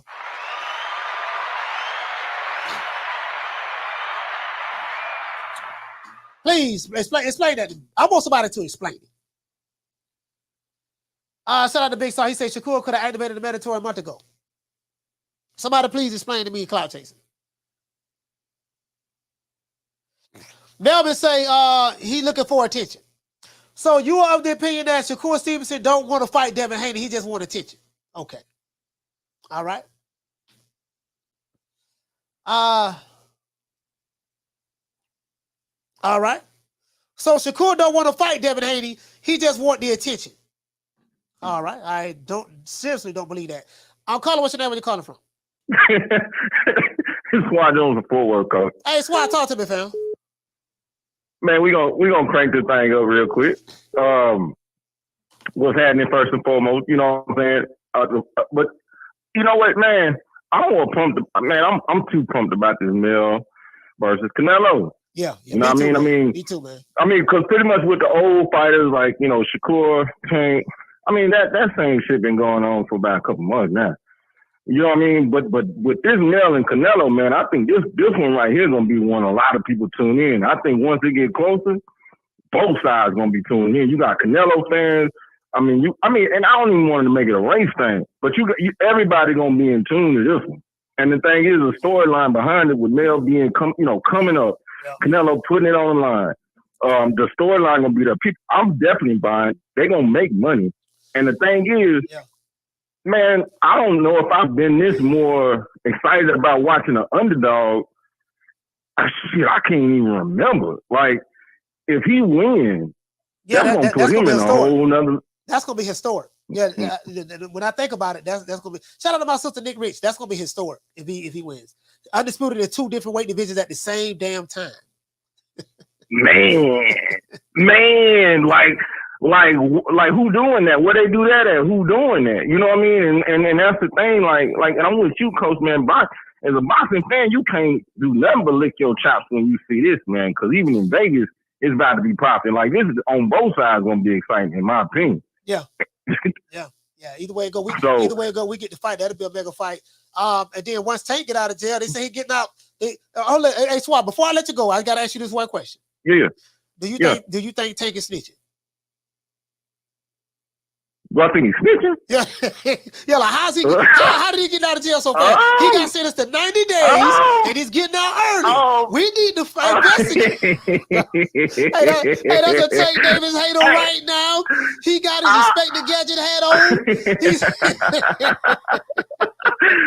Man, you know what funny, man? I see it and I start laughing. I'm like, I'm with you. You know what I mean? People throw like that. You know, people throw that street life, and anytime a motherfucker get locked up, you know what I mean? But it's like, I think I would say if I had to go the route of conspiracy, I would go the route of saying that man gotta be locked in to fight some big names. Yeah. I think that just the people that got a lot of power. If I got to go on conspiracy now, they got a lot of power. They probably got some time where they can link up, you know, and fight some big names. But I don't. You know, Tank ain't no goddamn street dude, man. Like, come on, man. Like, come on now. You know, the brother ain't out there like that, man. That boy don't know shit about that. He in the gym all the time. What he gonna know about that shit? That's my take. All right. Well, shout out to SWAT Joe, man. Fort Worth stand up. Hey. Sorry about that guy. Hey, you know what? I just want to know. I want to know like Joe, because you know what? That could be another conspiracy we can put out there. Let's put that conspiracy out there. I don't know, dog. Sources say. Let's put that conspiracy out there. I don't know, dog. Sources. I don't know now. He did have 90 days now. He ain't do the whole 90. He ain't do for 25 days. We trying to figure out how that happened. True. I'm just saying now. You get what I'm saying? So, motherfucker. All right, so some of you guys are of the opinion that Shakur Stevenson is afraid or whatever of Devin Haney. And he really don't want to fight Devin Haney. He's clout chasing him because he wants attention and fame and popularity. Wow. Wow. Okay. All right. That's crazy. Carter, what's the name where you calling from? What's up, Coach? It's the inevitable. D-Block, D-Town, D-City, D-Ville, Baltimore. Thanks. D-Block, talk to me, fam. What I tell you. What's that? What I tell you. I told you Minnie Mouse or Mickey Mouse or Reggie Bell, big head, bobblehead, tattoo wannabe, gangster from another side, which ain't west side. Homie probably from the east side. He never went to the south side. Homie never coming to the north side. You already know Baltimore's greatest, a wannabe of nothing. Yeah. You know, he coming out because he snitched. Because he's a snitch. You know, I've been working on this thing. For the last 48 hours. All right? It takes 48 hours. You take 48 hours of case.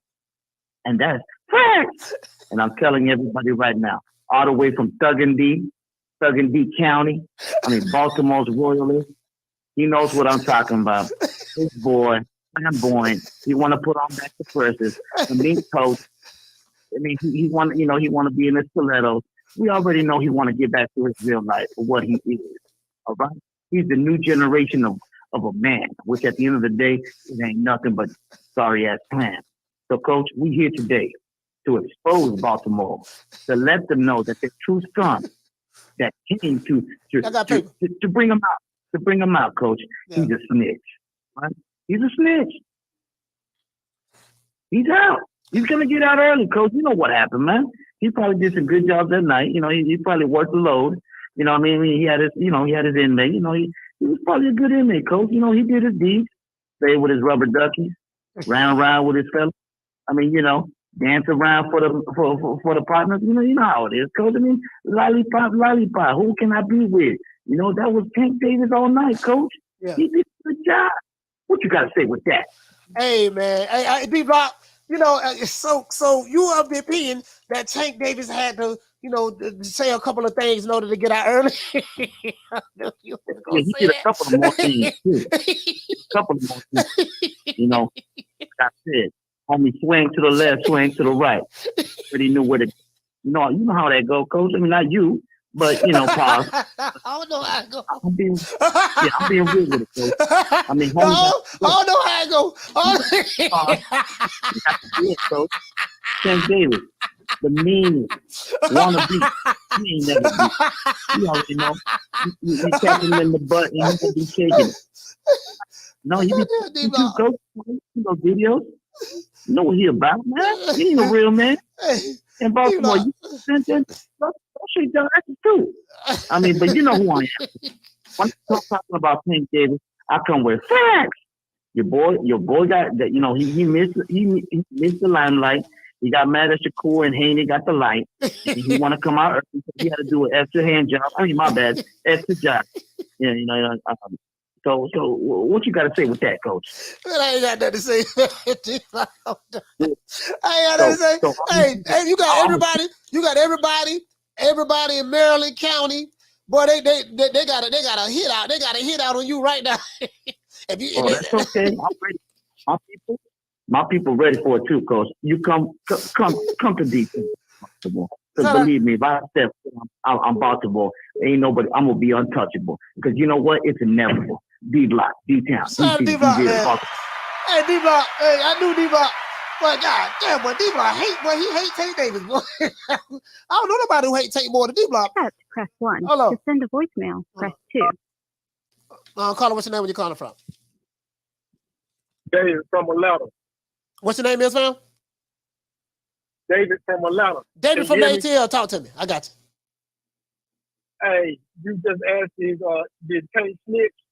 Yeah. I don't know just yet, but I just called 1090 Judge. I just DM'd him and let him know what was going on. He said he's going to go over the paperwork. He's going to get your answer real soon. Hey, you know the crazy part about it? Hey, Dave, you know the crazy part about it? Yeah. Somebody listen to this show gonna go away. Yeah, dog, Tank it now early. I've been listening to the Coach show. They say Tank snitching. You know, somebody gonna run with this. Somebody gonna run with this. They be like, I'm serious. Manager gonna drop a video about 10 o'clock tonight, man. Yeah, somebody gonna drop a video. video. I have the answer for you. 1090 but for the Jermell Charlo Canelo fight, yeah, I hope Canelo just, you know what I'm saying, just knock his ass out. About tired of the internet sensation. Jermell Charlo and Jermell Charlo, it's just time for them guys to go ahead and be internet sensations and let boxing just keep doing what he do. Yeah, man. That's all I had to say. Man, shout out to Devin from the ATL, man. Right, salute from ATL, stand up. Yeah, man. But I love the ATL, but ATL, I'm saying downtown, they got, man, my goddamn sinuses is killing me. I got the damn paper in my nose. Goddamn sinuses. No nose running. Shout out to Jazz. He said, bro, Tank's judge is going to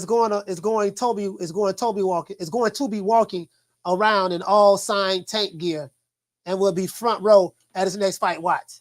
She might, you know what I mean? She might, I don't know. We'll see. Caller, what's the name? Where you calling from? What's good, Coach? It's Hashirama from PG County. Hashirama from PG County, man. Hey, you from PG County, man. Talk to me, fam. Yeah. So I heard around the block, I went outside, I started smoking my next sack, and the Baltimoreans came out with the hot digs, they started telling me the word around town. Now, source to say, Tank Davis is allegedly opening up a can of worms on that famous backhand money. All right? Yeah. That's what I'm hearing. In addition to that, to get some more time shaved off, he also wanted his purse in the joint, and they told him, yeah, but they said you could do that only if you let us know what Al Heyman looked like. So, you know what I'm saying? So we finally better find out who Al Heyman looked like. Hey, now, I don't know what he looked like, and I get checks from Al Heyman. I don't know what he looked like. Yeah, I'm telling you, man, that motherfucker goes like you said, like Charlie's Angels. Anyway, Now, about this whole Tank Davis, my bad, about this whole Shakur Davidson and Haney situation. Yeah. I'm so sick and tired of these Wakandas, man. I really am. God damn it. Like, I wake up every damn day and they come up with a new excuse as to why this man, what's his name, Shakur shouldn't get that fight, right? First, they said he should take 25%. And to be honest with you, me, from a boxing perspective, like me being a fan, right? Because obviously I'm not getting any of the money, right? Right. That didn't seem like a bad deal to me. But this is just me being selfish just because I want to see the fight, right? Now, I can't tell a man what he's worth, like I've never seen the book, so I don't know what he's getting, right? So I can't really speak on that. But all right, cool. They said, all right, why don't you activate the mandatory? So now he's petitioning for the damn mandatory, and they still got a problem with it. I'm so sick of these Wakandas. I really am. Hey, you know what? I didn't didn't even think about that though. You're right. They if he really wanted to fight, he need to activate the mandatory. And so now he petitions for the mandatory, and they still complaining. So I didn't even think about it that way. They're saying he's clout chasing, and I do get it. They feel that way. So basically, for those who feel that Shakur Stevenson is clout chasing, they're saying that he doesn't really want to fight Devin Haney for whatever the reason may be. Maybe he's afraid, he's scared, he's terrified, but he don't want to fight him. He just wants to use Devin Haney's name in order to build his profile up. And I'm like, I'm gonna be honest. Do you have any evidence of that? Because I don't get that from Shakur Stevenson. From a gate standpoint, since they want to talk money, right. He does very, very well in his city, and he sell out his venue in New Jersey, and you get what I'm saying. So I don't get that from Shakur, that he's a clout chaser. Right. I get it from Rolly Romero. I want to fight. I want to fight Errol Spence. I want to fight Terrence Crawford. I get that from Rolly Romero, but I don't get that from Tank. Yeah. Or Blair Cobbs, and he was calling out Spence. Get out of here. Sit down somewhere. No. But one more thing though. I mean, I don't know. Like, to be honest with you, I don't really think Haney wants this fight. To be honest with you, he's kind of giving me what Tyson, like the Tyson Fury vibes that he was giving me with Usyk. I don't know. That's just kind of what I'm getting. Maybe I could be wrong, but I think I think Shakur's just more polished than him. And another thing, like these Wakandas, the only reason they ain't really messing with Shakur like that anymore, because we adopted him in the Latin community, and ever since then they just they just shit on him. Yeah, for real. It is what it is. So shout out to Hashirama, man. PT County, stand up, salute, fam. Yeah, I don't get that. I don't get that from Shakur. Rolly Romero, yeah. Shakur, nah. Shakur, I don't get that. I don't get that from Shakur. I don't. That doesn't, like there's nothing about Shakur to me that says he doesn't want to fight Devin Haney. He's just clout chasing for fame. Like that shit don't, to me, that don't make no damn sense to me. Shout out to boxing fanatic dropping that $2 super chat. He said, "What do you think of huge fight in Saudi Arabia, Fury and Dongo?" I don't think much of it at all. I don't think nothing of that. Tyson Fury ain't fighting Usyk, so far as I'm concerned, he ducking. True. That's how I feel about it. True. I feel Tyson Fury ducking. He ain't fighting Usyk. He want to go fight somebody in the MMA. You know what I mean? Nah, damn that. Nah, I ain't going for that. I ain't going for that at all. We the Charlo twins. We known for calling everybody out. Please call these people out. Listen, the whole world's looking at you. Call these people out. What's please. up? It's the Jermall the Hitman Charlo. Let's get it. Who want it? Name them names, man. They know who they is. Name them names, please. The names need to be named. They know who they is. The Mexican monster. Mexican monster. Mello. What's your name? Where you calling from? Keena Demetrios, North Carolina. Keena, talk to me. North Carolina. Yeah, so in terms of Shakur clout chasing, personally, I think he is clout chasing, but I'm not saying that he don't want to fight. He's clout chasing in the sense that he wants everybody to think that Devin Haney is scared of him. That's what I mean when I say he's clout chasing. Oh, okay. So I didn't see it. I didn't look at it from that way. Okay. Yeah, he wants it to look like he's running Devin Haney down, and Devin Haney's avoiding him. Okay. And he's this boogeyman that came up for 130. Okay. And to me, it's just not the case. And for me personally, even all the backlash he getting on the internet is because, like, why are you running to Twitter telling everybody about the percentage? He could have did everything in private. He could have petitioned the WBC. He could have negotiated. But you want to go to Twitter after the first offer and tell everybody, oh, he's trying to give me 25%. He don't want to fight. Yeah. You know, so I mean, that's just my position on it. I mean, you make a valid point. You know what? I didn't even look at it that way.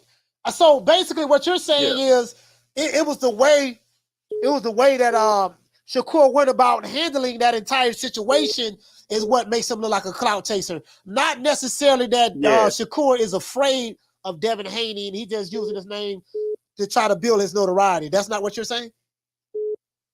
No, I don't think Shakur afraid of Devin Haney. I think, but that's the thing too. Like in terms of the clout chase, I think he's trying to come up off of Devin Haney's name. I think he see weakness in Devin Haney, and he looked at Devin Haney like, oh, I got him. And I think that he thinks that Devin Haney think that Shakur can beat him, so that's why he's just offering him 75%. But he wanted everybody else to think that, so he tried to run his Twitter and say it, thinking everybody was going to agree with him. But then it backfired. People saying like, no, nigga, you ain't did nothing at 135 yet. Like. I think. So Devin Haney fanboy. I didn't have my gripes about Devin Haney. No. What you're saying, you make a valid point, but I don't think your position, what you're saying, represents everybody. I think some of those guys, like, it's a spillover. No, what you're saying is you make a valid point. I didn't look at it that way, but some of those guys, it's because the Haneys are alphabet boys, so they're gonna ride with that anyways. You get what I'm saying? You know, so and I see what you're saying because I done seen people on Twitter saying like Shakur ducking, Shakur don't really want to fight. He just, but I still think he's clout chasing, but I just think he's doing it in a different way than what some people might think it is. But that's all I have to say about it. All right, shout out to Kingdom, man. Noah Kakalak. Yeah, see, I didn't look at it from that perspective. That's why I say, man, y'all just call the show and just tell me like what's the definition of clout chasing as it relates to this particular situation. You get what I'm saying? Because somebody may see it one way and it could be something totally different. So I'll shout out to Marty King Boss dropping that $2 super chat. He said drop the like, hit the like button. Yeah, y'all hit the like button, man. We need 33 more likes. As a matter of fact, we do have some hate watchers in here. I can feel it. I feel it, the twisted, the energy that's coming through the computer screen. Anybody that's hate watching, don't want to hit the like button, Riley, get him. Fuck you. Fuck the plane you flew in on. Fuck them shoes. Fuck the socks with the bell on it. Fuck them cheap ass cigars. Fuck your yuck mouth teeth. Fuck your hairpiece. Fuck your chocolate. Fuck Guy Ritchie. Fuck Prince William. Fuck the Queen. This is America. My president is black and my Lambo is blue, nigga. Now get the fuck out my hotel room. And if I see you in the street, I'm slapping the shit out of you. Caller, what's your name? Where you calling from? Coach, what's happening, man? It's Casino Life Says one more time. Casino, talk to me.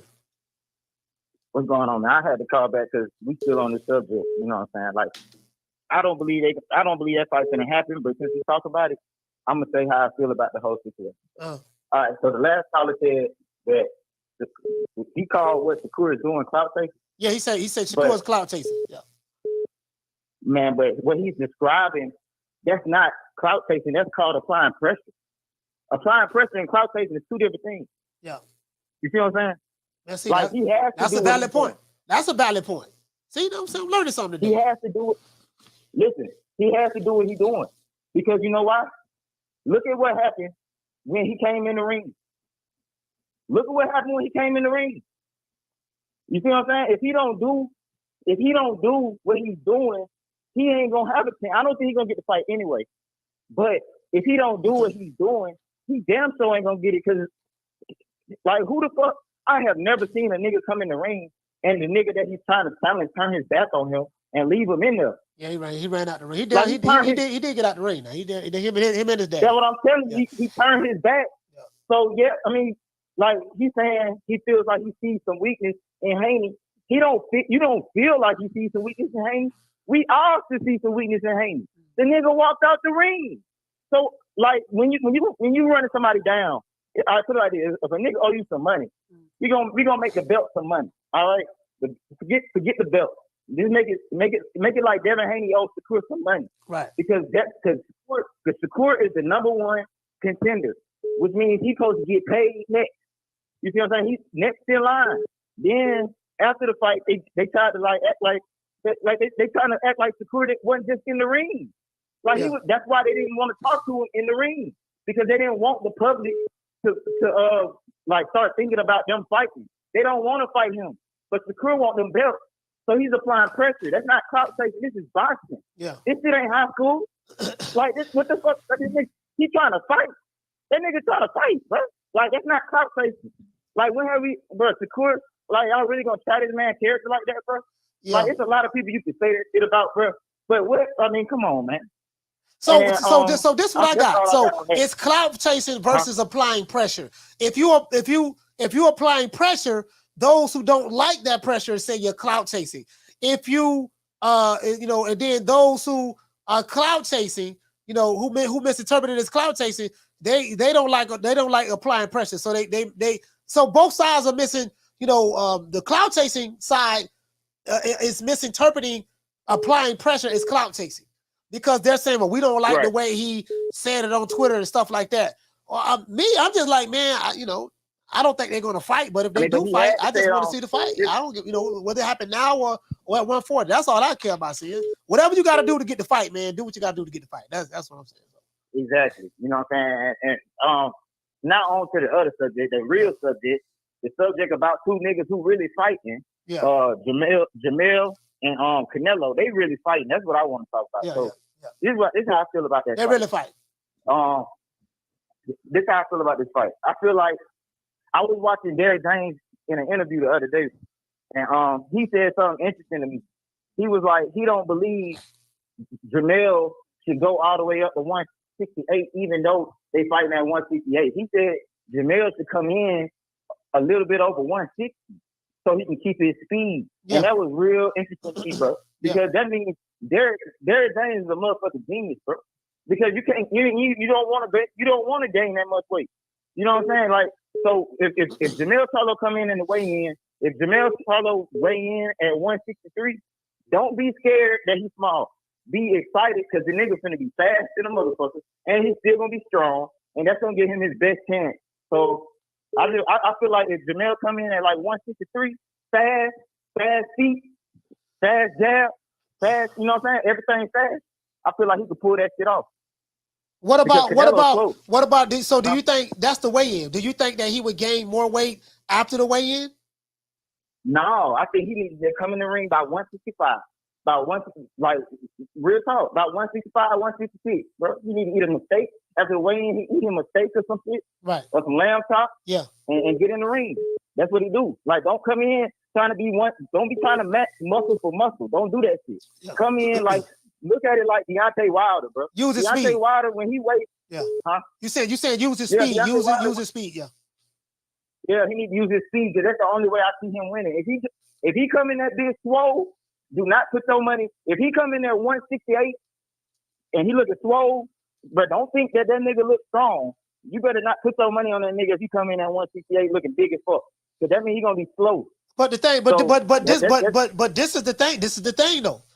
He can come in fast, but that means he's going to be boxing. He's going to be on his back foot boxing and stuff like that. Eventually, he's going to get hit. He's going to get hit. And if Canelo start breaking him down to the body, a lot of that stuff that he might have been doing, fast in the beginning, as the fight materializes, he may end up getting broken down. Especially if he can't hurt Canelo. If Canelo, we know he can't hurt him because I see Canelo get hit with flush uppercuts and left and right hooks from Triple G, and he didn't. He just took a step back, but he wasn't hurt or none of that stuff. So, but what I'm saying, go ahead. No, I'm just saying, like if he come in light, I get what you're saying. Come in light, use his speed and footwork, but he's still gonna have to fight a perfect fight because Canelo, he's not athletic, but he does know how to break that ring down, and he applies a lot of mental pressure that forces you into doing things that you really don't want to do. But I do get what you're saying. If Jermell Charlo come in light, I got a counter for that. Go ahead. I got a counter for that. All right, so look, check this out. What round do Canelo usually get tired? That's late in the fight. About like right after 6, right? About like round 7, 8, he be looking tired a little bit, right? No, probably about 8, by 8, 9. But it depends on what type of fight it is, though. Like if Canelo is in a fight to where he has to really, really work, like a Triple G and stuff like that. Yeah, he get kind of, he gonna get kind of worn down. Dimitri Bivol, stuff like that. He got kind of worn down against John Ryder, but John Ryder was worn down too. Yeah. So yeah, but I say around that time. Okay. Basically the reason I'm asking that is because, like, what round did Jermell Charlo get tired in? Yeah, Jermell Charlo get tired too. Like he did in the Brian Castano fight. He kind of gassed out a little bit in the first fight, and in the second fight, he was a little bit more conditioned in that second fight. He did a whole lot better in the second fight. But yeah, he'll get a little tired as well. Sometimes he'll press the action. Sometimes when he doesn't have to. I think so. I'm gonna just wrap it up with this. I think if Jermell can keep his gas tank, if Jermell cannot get tired, he can win the fight. If he just use his speed, he don't gotta necessarily use the whole ring. I know what you're saying. Like if he used the whole ring, he might get tired, but he don't gotta use the whole ring. You know he gonna have to. Bro. He gonna have to because Canelo gonna be on his ass, bro. Like, bro, like I hear what you're saying, but he gonna be getting hit. He gonna get hit, bro. And when the more he get hit, I'm just trying to look out for the brother. Yeah, he gonna get hit, bro. Like he got to go 12 rounds without Canelo touching. I'm trying to look out for the brother, man. I ain't gonna lie. I'm just trying to look out for the brother, man. I'm just trying, I don't know. I don't even know how he's gonna do it either, coach. I'm just putting my 2 cents in on what I think his best chance will be. Yeah. I don't know if he can pull that shit off. Canelo hit harder than big. Canelo one of my fighters. You know what I'm saying? So he's going up against one of my fighters, and I'm still rooting for the underdog because I like underdogs and I like Charlo. So we just gonna see what's gonna happen. But that's how I feel about it. If he come in light, he got the best. That's his best chance. All right, shout out to Marty King, ATL, stand up. Not Marty King, my main man, Casino Life Prayers. Shout out to Marty King, boxing in the chat, man. Salute to you, fam. Yeah, you get what I'm saying? Like, bro, I hear what he's saying. Jermell can come in there light. He might be the bigger fighter and all that stuff there. Fact of the matter is, he gonna get hit. He gonna get hit, dog. And bro, when he start hitting them, when them body shots go to hit them, that's what I want to see.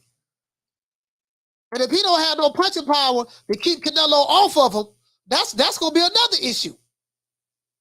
You get what I'm saying? So, but I do get what Casino's saying. He don't want to come in too heavy because he wants to use his speed as an advantage. But another thing is Jermall is not used to fighting at that weight.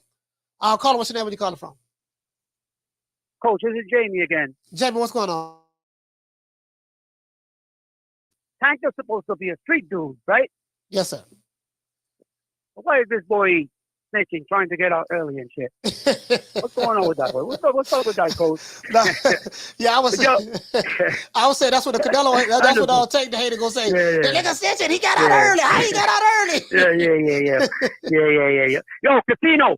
Great call, by the way. I like that shit. That was a good point. But yo, coach, I got Jermell getting laid out by Canelo.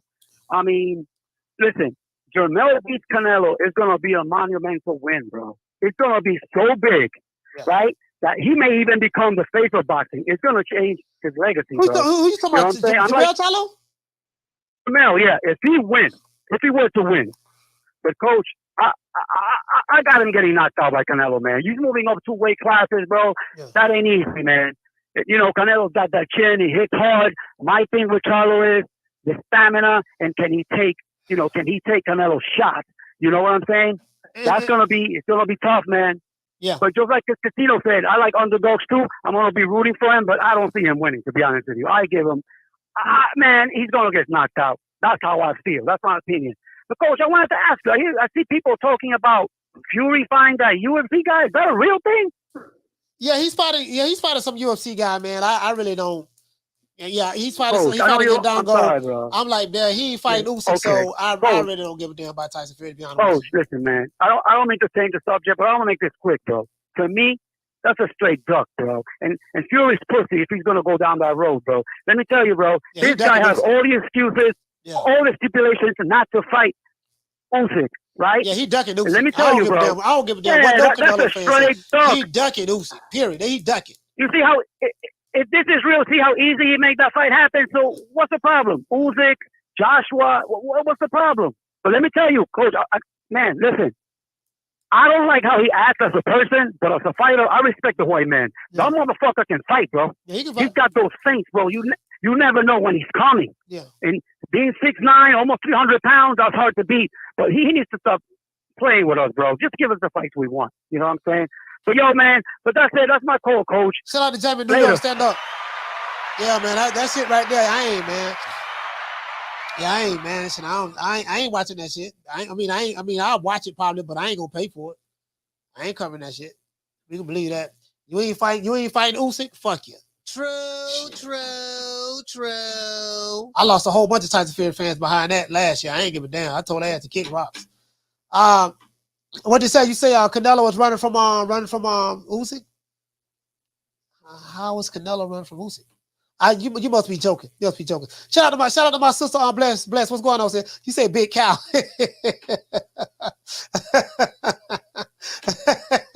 Hey, I'm just saying, man. Hey, shit, you know. Dylan, we got Anthony Joshua fighting. That fight kind of intrigued me. Anthony Joshua, Dillian White. That fight kind of intrigued me a little bit now. Caller, what's your name? Where you calling from? JJ from across Fletcher. JJ Cross Fletcher, man. Talk to me, fam. Man, listen. I got something to say, man. Tell Shakur to wait, man. You know, we offered him 25%. You know, he can't get no more than that. What you say? What you say? We offered him 25%?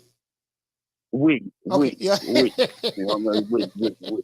I got ahead of we. You know how we get. We offered him 25%. He didn't want to take it. He can't get more than that because first of all, he was mob ties. You don't trust mob ties. He didn't even take care of that takeoff situation, so he can't get more than that. You know, so also we got options, man. We can fight Regis at 140. Regis running off his mouth. We might go over there and take that belt. Okay. If your boy, I see your boy Big Rolly scared of us. He's scared to mention our name. So we know we got him shook. We could take that belt. And we made what's his face retire. Theo. So we got plenty of options, and also we got plenty of options. We got plenty of options. We got plenty of options. So when Tank finished picking up the soap, he could get it too. So you know, I just want to call and let Shakur know it's your turn. You with mob ties. You know what I'm saying? It's about respect. Stop going out there putting the duck on Devin name. Now you got to wait your turn. All right, Coach. I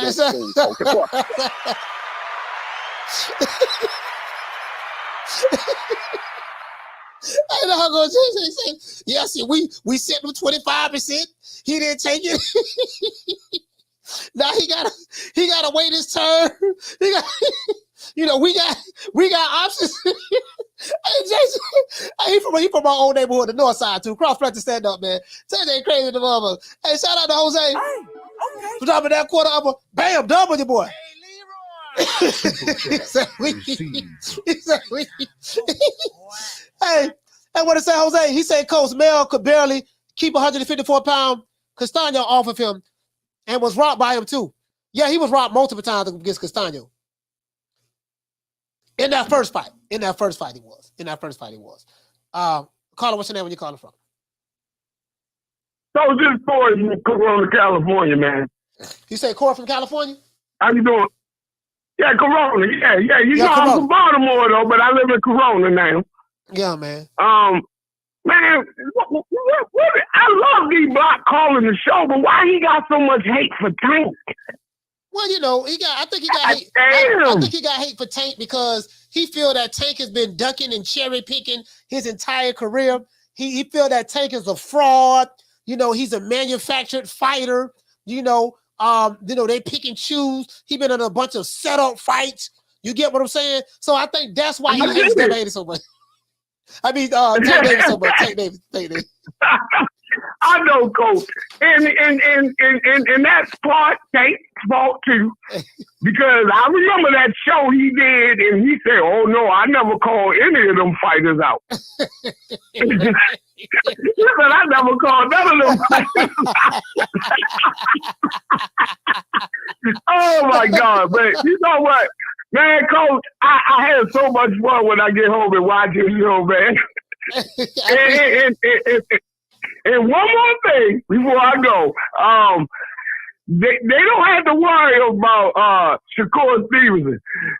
Shakur is really ready to fight Devin Haney. I don't think the fight gonna happen. I don't think it's gonna happen. But Shakur is very good. I think Shakur can beat Tank. Do you they might take my Baltimore card from me for saying that shit. But yeah, you from B-Boy now. You can't be saying Shakur I beat Tank. can't be saying that, man. They might whoop my ass. I'm going back out there in September. They might whoop my ass when I go to Monroe Street for saying that shit. All right, man. Shout out to Corey B-Boy. Hey, I love your show. Yes, sir. I love your show. Yes, All sir. right. Have a good one, Coach. Yes, sir. Yes, Bye-bye. sir. Yes, sir. Hey, man, we do this for the people, by the people, other people. When you do that, you get what I'm saying? I'm just saying, man. So for all those who feel that they don't understand why D-Block hate Tank Davis, I'm gonna break it down for you. People feel that Tank Davis has been ducking and cherry picking his entire career. He's been in setup fights. He ain't fought nobody. When he do fight people, he fight them at catch weights and rehydration clauses and stuff like that. That's how they feel. I'm not saying that, but that's what the people. True. Hey, yo, hey, listen, man. Hey, that Corey said they might take his Baltimore card. Hey, Swap. If his Baltimore card get revoked, he can't come to Florida. He can go to Texas. If his Baltimore card do get revoked, you can come to Florida or Texas. I think the Alphabet Boys will have room for him as well because they don't like Tank Davis neither. True.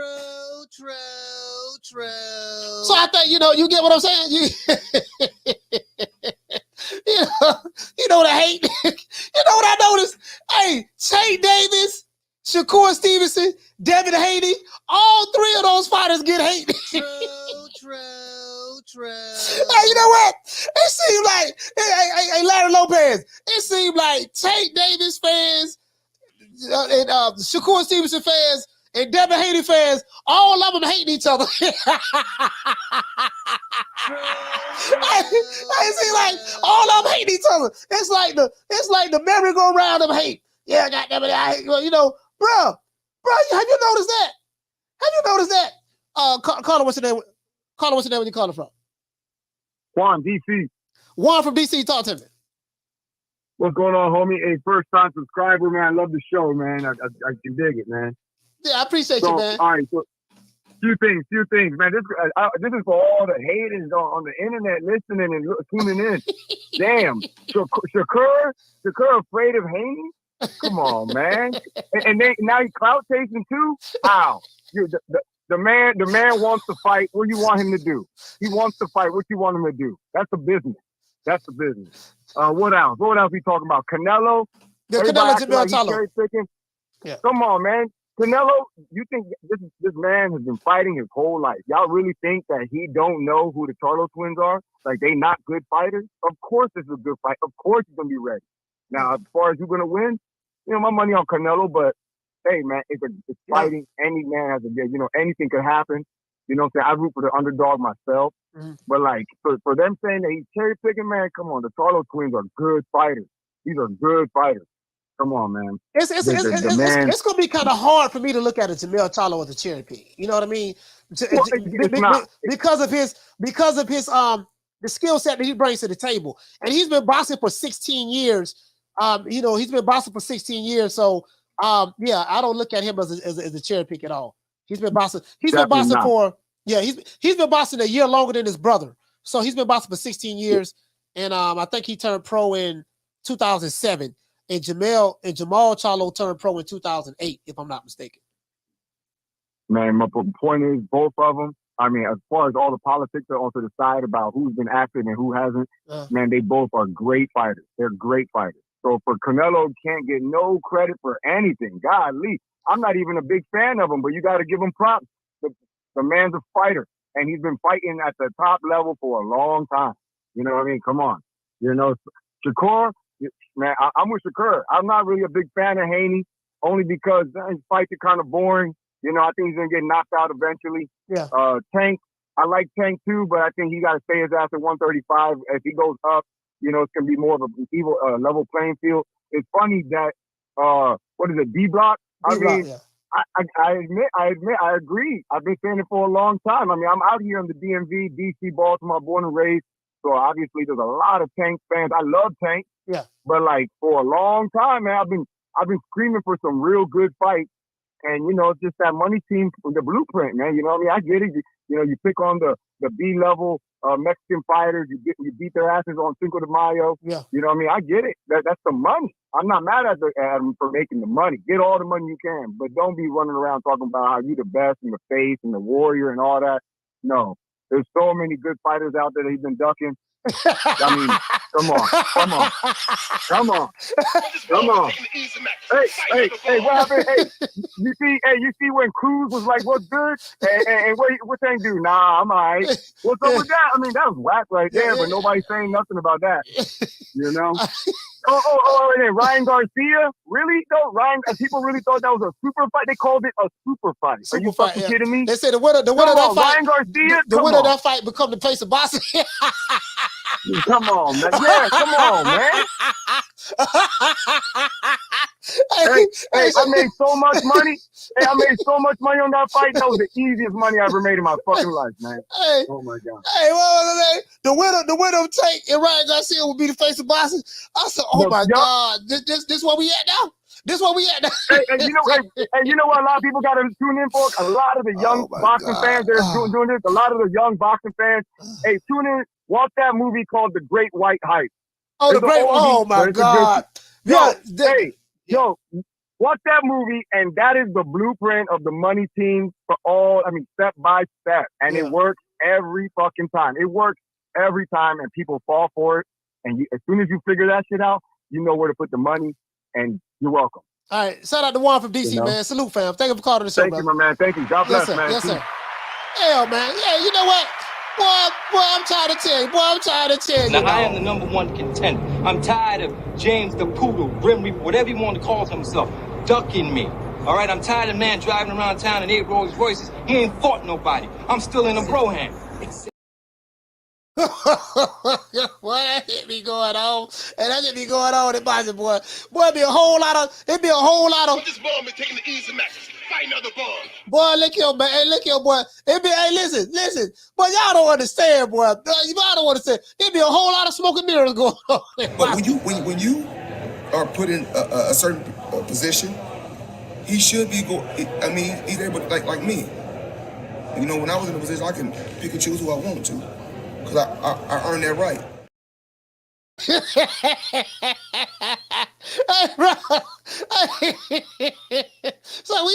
So what I notice is certain boxing fans, we get mad at certain fighters who are in a position to pick and choose whoever they want to, but then other fighters do the exact same thing that the fighter who you cap for, you don't like it. That nigga cherry picking. You do know that the fighter who you cap for, he doing the exact same thing.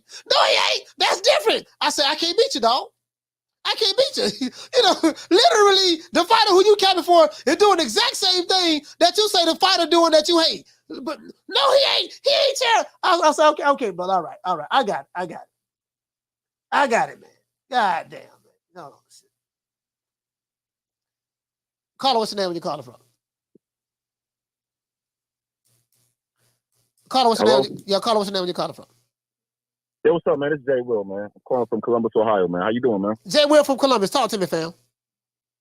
Yeah, man. I wanted to touch on the Canelo, Jermell, and it's really more just talking shit about Canelo. You know, it's just amazing, man. Like how people. I heard a lot of different podcasts saying that this is a great challenge for himself by fighting Jermell Charlo. Like, and to me, I just think a lot of these Stanellos are trying to have it both ways.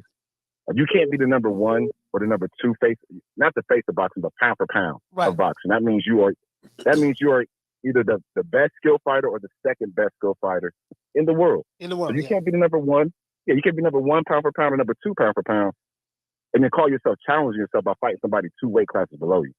No other pound for pound, 1 or 2 or whatever you want to put him. But most people don't got him below 2 or 3. But I've never seen where somebody that high on the pound for pound list could fight somebody 2 weight classes below and it's still considered a challenge. It's not considered, just like a cherry pick. And then it's like, I just heard, seen an interview with, I think that's what Espinosa from Showtime saying that Jermall's definitely going to get his shot. So you telling wait. me He said already? So you said in the Steven Espinosa interview, he said Jermall is going to get his shot at who? Canelo. Exactly.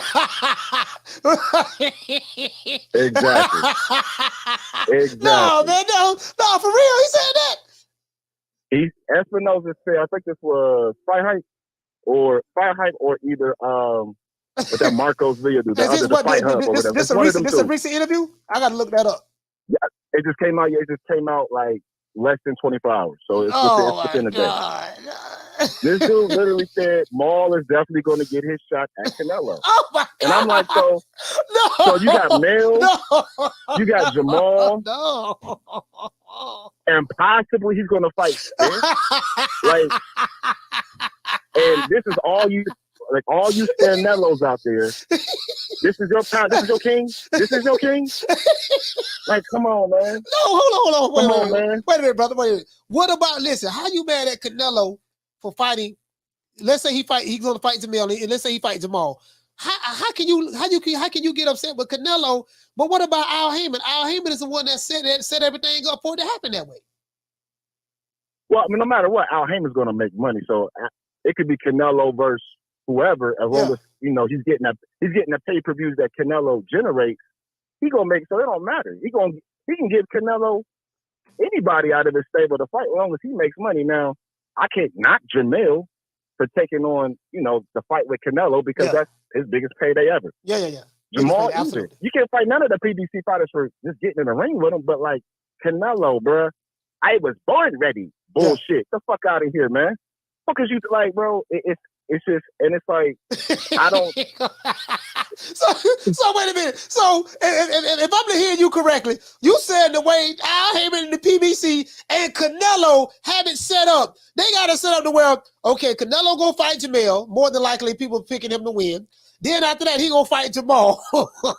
So he gonna be two twins, two slim black fighters, and then the third fight, he may end up putting. By the time they get to the third fight, which will be next September, Errol Spence will be good and ready, and he'll go ahead and fight him, and that'll satisfy the 3-fight deal. Exactly. But he's fighting 3 slick black fighters. Well, he's fighting 3 much smaller guys, and this is the thing. He's doing everything to avoid David Benavidez. He's doing everything in his power to avoid David Benavidez. Jay Will ain't having it. Jay Will say, "No, coach, fuck that." But this ball been taking the easy matches, fighting other balls. Jay Will ain't going for boxing, bro. It's just disrespecting boxing, coach. Because it's like if he was just if he was Jermell or Jermall, even if he was, you can't be that high on the pound for pound list and pulling out these moves and still want to be applauded. That means you're really not a top 5. It really means you're not a top 5 pound for pound fighter for real. That's what it really means. Man, Jay, try to hit. All right, man, we'll let you go, man. Hey, shout out to Jay Will, man. Listen, what you say, Columbus, Ohio, right? Yes, sir. Yeah, Columbus, Ohio, stand up. Hey, wait a minute, man. So, all right. So, Canelo fighting 2 slick black. So, okay, let's say this is correct. Let's say this correct. All right, so if Canelo fight Jermell Charlo, which he's fighting, Jermall right after that, and then if he fight Errol Spence, wouldn't that be killing 2 birds with 1 stone? He's knocking out three birds with 1. He's fighting 3 slick black fighters. Now Dante's Boxing Nation, him and Aki TV, and the Alphabet Boys, Jabba the Hutt, the leader of the Alphabet Boys, they have said on multiple occasions that Canelo was afraid of the slick black fighter. So if Canelo get in the ring with a slick black fighter, hold on, guys, I gotta blow my nose. Hold on, guys.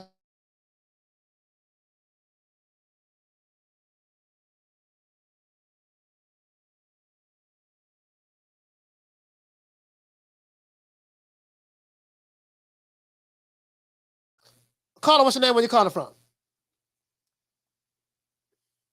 Caller, what's your name? Where you calling from? Can't hear you, caller. Going once. All right, can't hear him. Hold on, guys. call from. All right, I can hear that. I can hear that. Hold on, guys. I can hear that one. The other caller that came in, I couldn't hear. Caller, what's your name? Where you calling from? Martin from Oakland. Man, Martin from Oakland. Talk to me, fam. Man, that's some complete nutter clown shit. Fucking all three of those guys are taller than Canelo, got longer reach than Canelo, began their career roughly around the same time as Canelo, with the exception of maybe Spence. Yeah. And Spence is the only one that began at 147 like Canelo did. But somehow, No, you know what? magically, No, you know what? I think Canelo started at 140. Let's pull it. Let me pull it up. Let me pull it up. Hold on. I got you. Go ahead, fam. Go ahead. damn, coach, so you mean to tell me it's worse than I thought? Man, That's hold terrible. on. Let me go to box rate, fam. I think Canelo started at 140. Oh, let me see. I think you're right, coach. Oh, let me go to box rate. I think you're right. I just didn't know for sure. So basically, Canelo was a small guy, like and really the Jermell Charlo is bigger than him, and of course Jermell Charlo is bigger than Canelo, and Jermell Charlo is bigger than him as well. Let's see, Saul Alvarez, okay. So box rate won't let you pull up Canelo, you know what I mean? So there you go, right there, Saul Canelo, that's him right there. You remember that time that Jermall pulled up on Bivol? He was bigger than Bivol. Oh yeah, he is bigger than Bivol. You feel me? Yeah. But yet everybody over here bitching, complaining about little T-Rex arm Canelo. Instead of giving that man his props for an overachiever, you know what I mean? Yeah. All he's been able to do is expectation. You know, everybody praises Floyd for how he made him look. No, Floyd showed you exactly what Canelo wanted. And Canelo was able to overcome all those disadvantages. Yeah. Being flat-footed, having short arms, you know what I mean? Having limited, head movement. Did he improve? Of course. But that comes from overachieving. That doesn't come from cherry picking and taking an easy fight. I have it right here. It says Saul. This is Saul Canelo Alvarez's first fight. He fought a guy by the name of Abraham Gonzalez. They fought at 130. They fought at 139 pounds. He turned pro. I think that was it says 2005.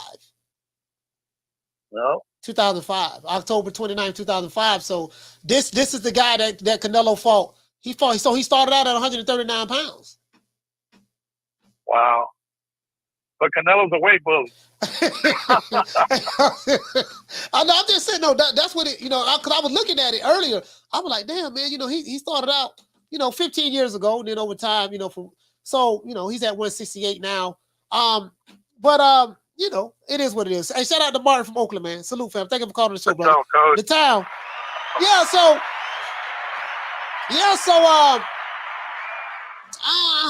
I get it. I do get it. I do get it. My thing is this here, man. See, the reason why I'm not tripping, I'm gonna tell you why I'm not tripping. Because it seems that we see what's going on online. We see that.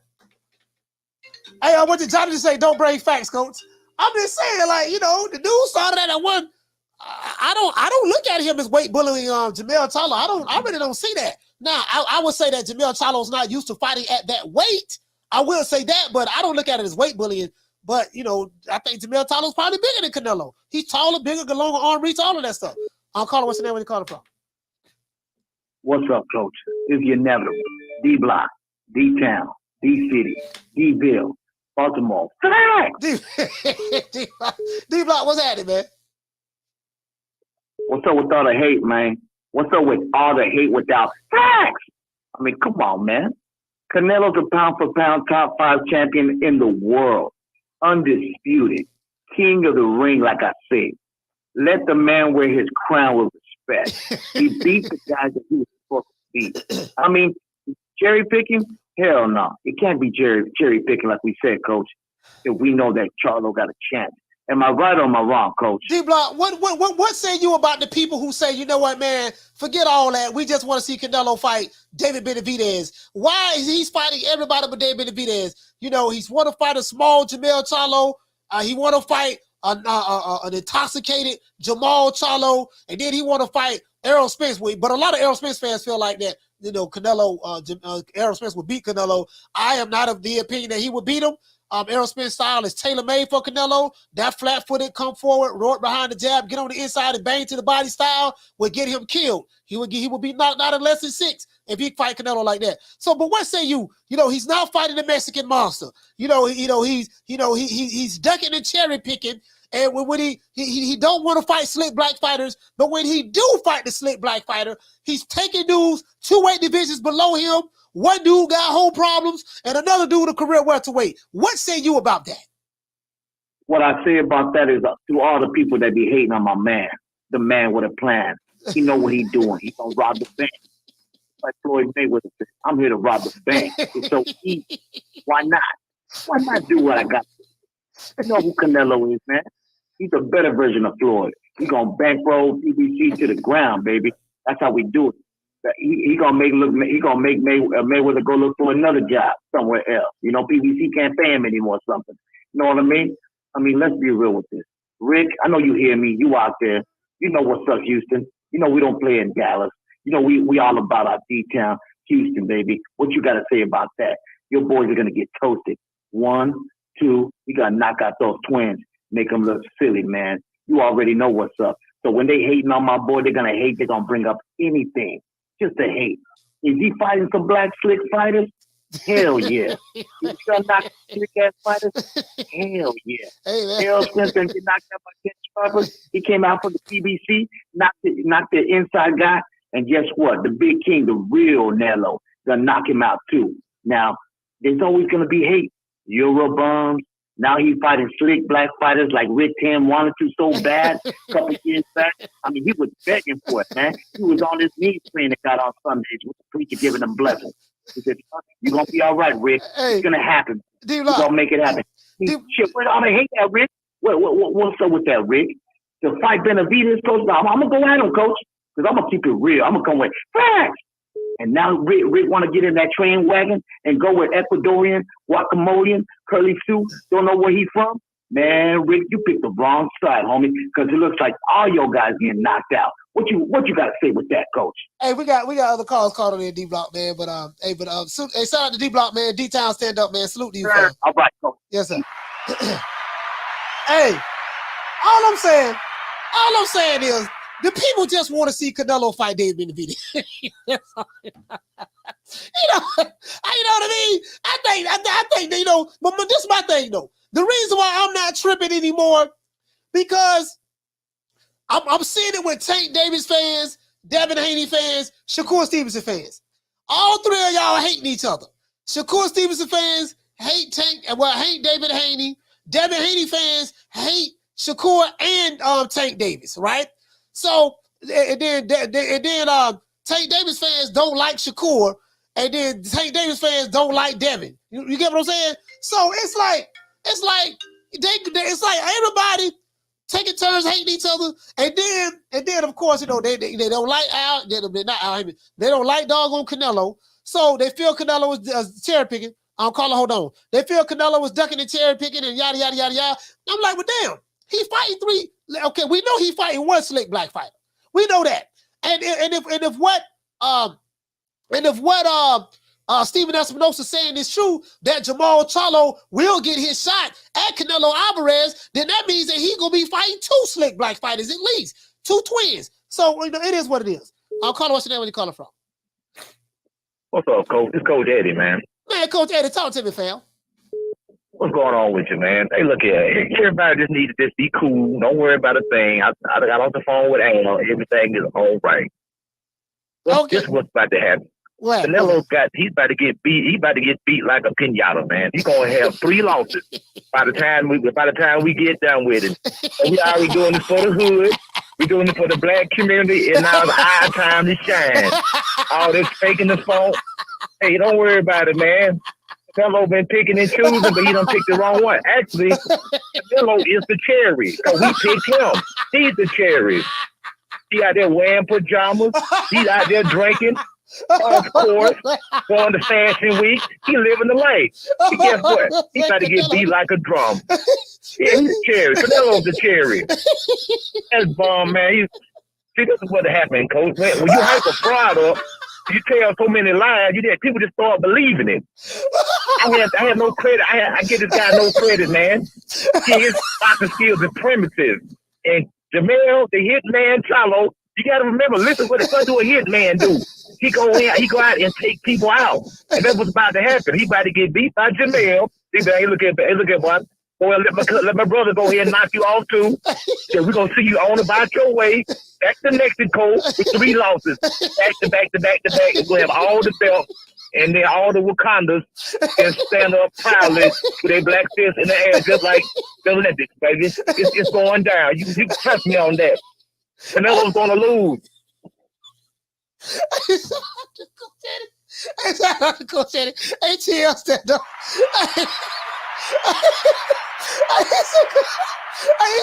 He said Canelo the cherry.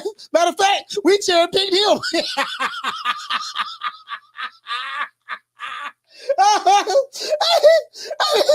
So they don't treat Nello. Hey, Coach Eddie said Canelo thinking it's sweet.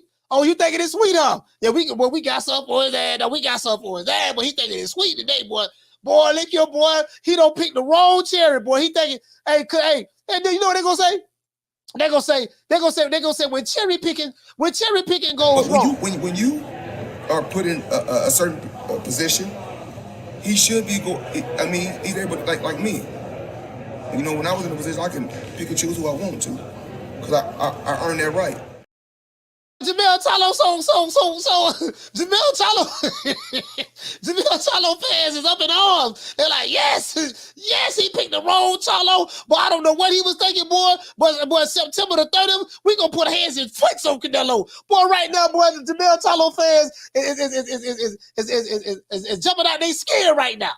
They jumping out their skin right now. They like, boy, he don't pick the wrong cherry this time, boy. Now, do you retire or do you take one of the toughest fights of your career against a young black African-American stud who's been working his ass off since he was 8 years old? Do my brother put it out on the line then? So if not, then come see me. I want some smoke. I want it all, baby. Y'all heard Jermell Charlo? He said, if not, come see me. I want some smoke.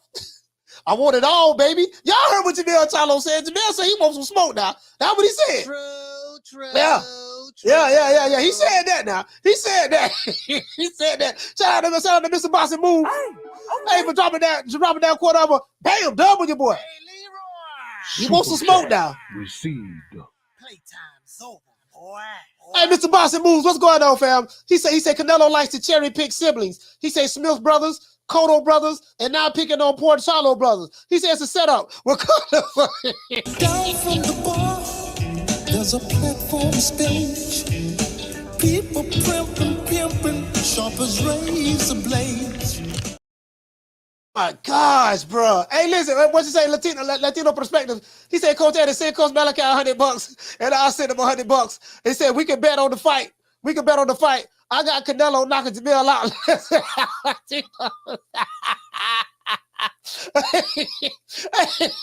I'm just saying, hey, that's all I'm saying. Hey, bro. Oh, Lord, I swear to God, when I see that whole ass nigga Coach Malachi ways, I'm gonna put them paws on him. Nigga, Wakanda forever, bitch. Oh, Lord, he threw Wakanda through that fence. Wakanda is dead. Oh, Lord. I'm saying Canelo the cherry. Nigga, Canelo got. So this is what Coach Eddie said. We tricked Canelo. Now you know what? This move will make Dante's Boxing Nation and Aki TV proud. This move will make our brother Dr. Umar Johnson proud. This move will make the entire land of Wakanda proud. Mess around, Jermell Charlo is the sleeper cell at the PBC. Canelo picked him, thought it was sweet. Jermell Charlo been sitting in the cut all this time, waiting, contemplating, saying, boy, if I can trick him to get me in the ring, boy, I'm going to put hands and foots on him. So now everybody is up in arms. Everybody feel that, this is the end of the line. It's the end of the line.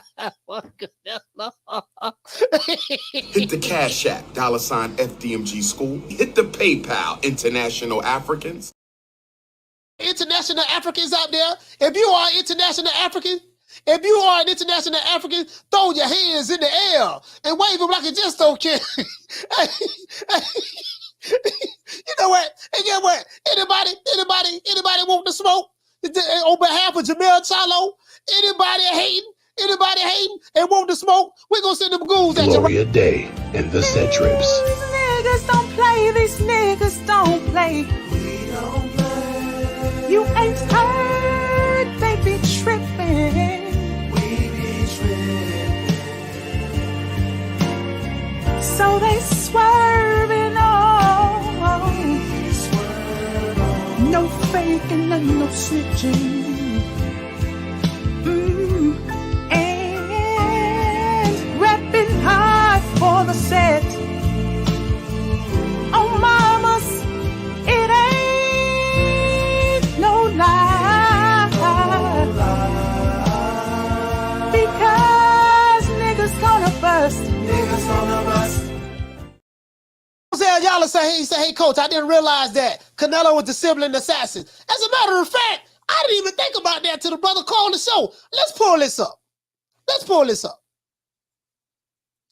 Now, this old Canelo Alvarez, pound for pound, one of the greatest fighters in the world. Let's pull this up.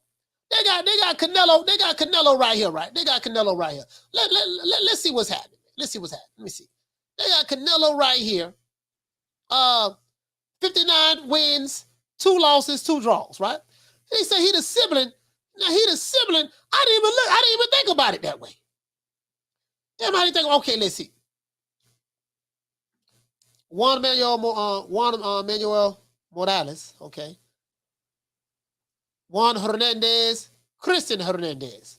Okay. I think these are 2 brothers right here. Juan and Christian Hernandez, that's 2 right there. Daniel Martinez, Javier Martinez. I think that's 2 more brothers. Hey, that's 2 more brothers. All right, goddamn. Boy, this ain't, this is a trivia question right here. Hey, this is a good trivia question, right? Let's see what's up. Man, he started out kicking brothers' ass. Let's see.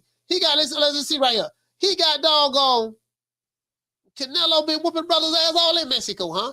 He said he got Juan Hernandez, Christian Hernandez. That's 2 brothers, siblings. He got Daniel Martinez, Javier Martinez. That's 2 brothers right there, siblings. Let's see. Oh, that's Jesus Abel Hernandez. So that's another brother. I guess he's some kin to the other 2 Hernandezes down there. So that's triplets right there. Let's see. Let's keep going around. All right, this guy. Damn, look. He got that 2 Martinez. That's Gabriel Martinez. And he whooped another Martinez, Victor Emilio Martinez, right? Or Mas Marquez. No, Javier Martinez and Daniel Martinez. Okay. All right, let's continue. Along with Gabriel Martinez. God damn. Miguel Vasquez, he beat Larry Mosley. I think that's Sugar Shane Mosley, brother, right there. Larry Mosley put hands and foots on him. That's a couple of Gonzalez's. That's another Hernandez. All right, so Canelo whooping all the Hernandez's and Gonzalez's, huh? I see. All right, let's see. Whoop the Mosley. Think he gonna catch another Mosley slipping later on in the career. All right, let's see. He beat Jose Miguel Cotto, right? He beat Miguel Cotto. Did he beat another Cotto? He beat the other Cotto too, right? No, that's Jose. I think that's the brother. That's Jose right there. Let's see. Jose Miguel Cotto. All right. Let's continue. He beat Matthew Hatton. And then I think he beat Ricky Hatton too. He beat Mosley. That's the other Mosley right there. Let's see what's happening, man. That's Miguel Cotto. He beat Miguel Cotto, beat Jose Cotto and Miguel Cotto. I didn't even look at it that way. Liam Smith. Beefy. I think beefy. Liam Smith and Callum Smith. Shit, goddamn. You know what? I didn't even think about that. Okay, I didn't even think about that. God damn, he been whooping siblings' ass his whole career. True. Well, you know what? I think Canelo might have picked the wrong sibling this. He might. Hey, you know what? Canelo might have picked the wrong sibling this time. This time, he might have picked the wrong sibling. I didn't even know that. Canelo has a history of whooping brothers' ass, if you siblings' ass, he have a history of whooping siblings' ass. This time, he picked the wrong, sibling. True. Boy, this time right here, boy, Jermell Iron Man, he's Iron Man. Jermall is the hitman. Jermell Charlo is the hitman. Jermell Charlo is Iron Man, right? Canelo has a history of whooping siblings' asses all through Mexico, all in America. And if what that brother said, if what Mauricio, not Mauricio Suleiman, but if what what's the dude name from Showtime, Steven Espinosa says correct, he will get another shot at 2 twins. Caller, what's the name where you calling from? Hey, Coach, this is Corey from Corona, California again. Go on, talk to me. Hey, brother, you know what? He did. I think he picked the wrong Charlo brother in this fight. Canelo might lose this fight, even though he's moving up 2 weight classes. Man, hey, bro, I'm like, if he would have fought the one at 160, he'd probably get the win. He might lose this fight. I mean, we'll see. I love Canelo. We'll see. I mean, we'll see. We'll see how it work out. I'm just saying it's just very coincidental that Canelo has been fighting siblings his whole life. Like, he always whooping siblings' ass throughout. You know, he beat both Mosley brothers. He whooped a bunch of Gonzalez's, whooped some Hernandez's, whooped some Martinez's. He beat the Cottos. He beat the Hattons. You know what I mean? So I'm just saying, I don't know, man. He got Coach, I didn't even know he fought that many brothers. Yeah, he got on the real. Yeah, I never knew that. Yeah, you know, I'm just saying, you know, he done made a living over doing that shit. So do you feel that Canelo made a mistake and picked the wrong slick black fighter in Jermell Iron Man Charlo? Okay. Yep. I believe he picked the wrong one. He should have chosen the one at 160. So this one. Do you feel that Canelo is a cherry pick for Jermell Charlo, meaning that Canelo picked Jermell Charlo as a cherry, but in reality, Jermell Charlo chose Canelo because he the cherry pick, because he planned on putting hands and foot on. Do you feel that Canelo was a cherry for Jermell? Yeah, I do. Why is that? I really do. I think this dude, man, his skill level is so good. I mean, it's not good. It's great. His skill level is great. You talking about Jermell Charlo? Man, fucking Canelo's in trouble in this damn fight. Canelo is in trouble in this damn fight. He is in trouble. He is in trouble. He is in trouble. He ain't gonna get to the second brother because the first brother gonna whoop his ass.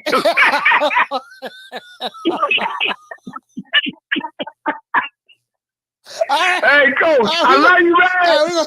Hey, shout out to Corey from B-Boy. Hey, man, hey, listen, man. Hey, all right, so hey, Swab, here you go.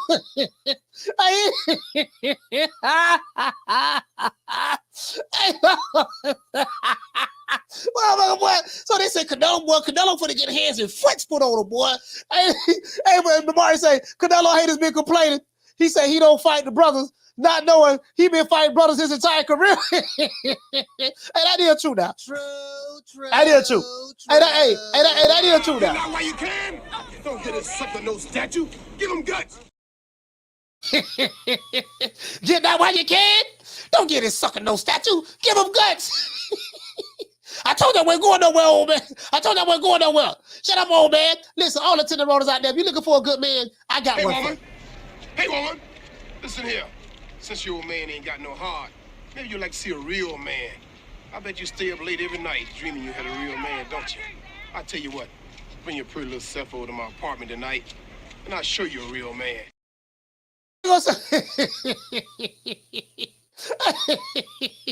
Anybody? Y'all killing me with the day, boy. They say Canelo is a cherry pick for Jermell Charlo. Canelo is a cherry pick for Jermell Charlo. They say Jermell gonna put hands and foots on Canelo, man. Canelo made a terrible mistake by picking Jermell. I will break my leg off, up in your ass so far that you be shitting sneaker for a month. I was just saying, bro, I ain't never thought in a million years I hear that, dog. I ain't never think in a million years I hear that. Me, the fans, we feeling like you not getting the best fights you supposed to. But we know Tank can fight anybody. Why is that? For me, we want to see you fight Lomachenko. We want to see you fight Devin Haney, Teofimo Lopez, motherfucking all the top who they say is the 4 horsemen, and they anywhere around your weight class. We want to see it happen. When we gonna see it happen? I'm not sure. I don't. I That's ain't got the nothing to best do. answer you That can was give. real shit. That's some real shit. I can't. I don't know. That's like. How many times you don't went in there and said, I want these niggas, man? To be honest, I ain't never said.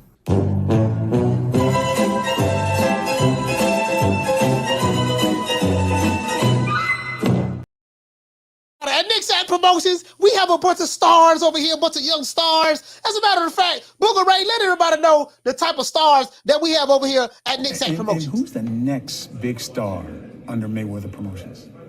Ooh, we have quite a few young guns, as I say, you know, and I don't want to leave any names out, but we have a great roster of young talent, and we've been very selective about what we're doing, you know. Again, because when you have, you know, an abundance of fighters, it's hard to kind of focus on.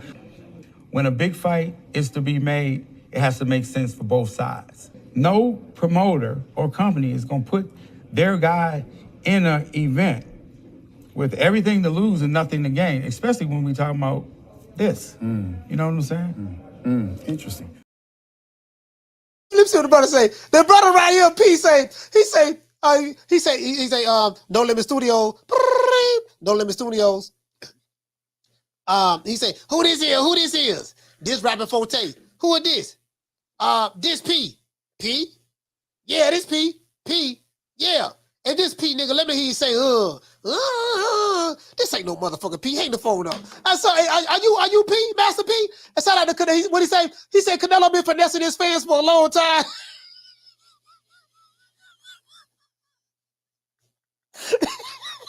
He said Canelo been finessing his fans for a long time. Used to be one of my favorite active fighters. He said, but I noticed how he moves for years. And now I can't unsee it. He moves like a snake. he said Canelo.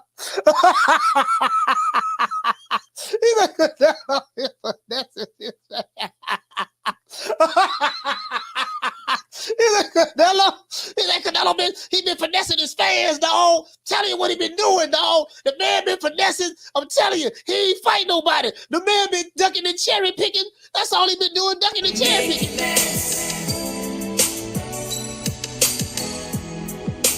Make it last forever.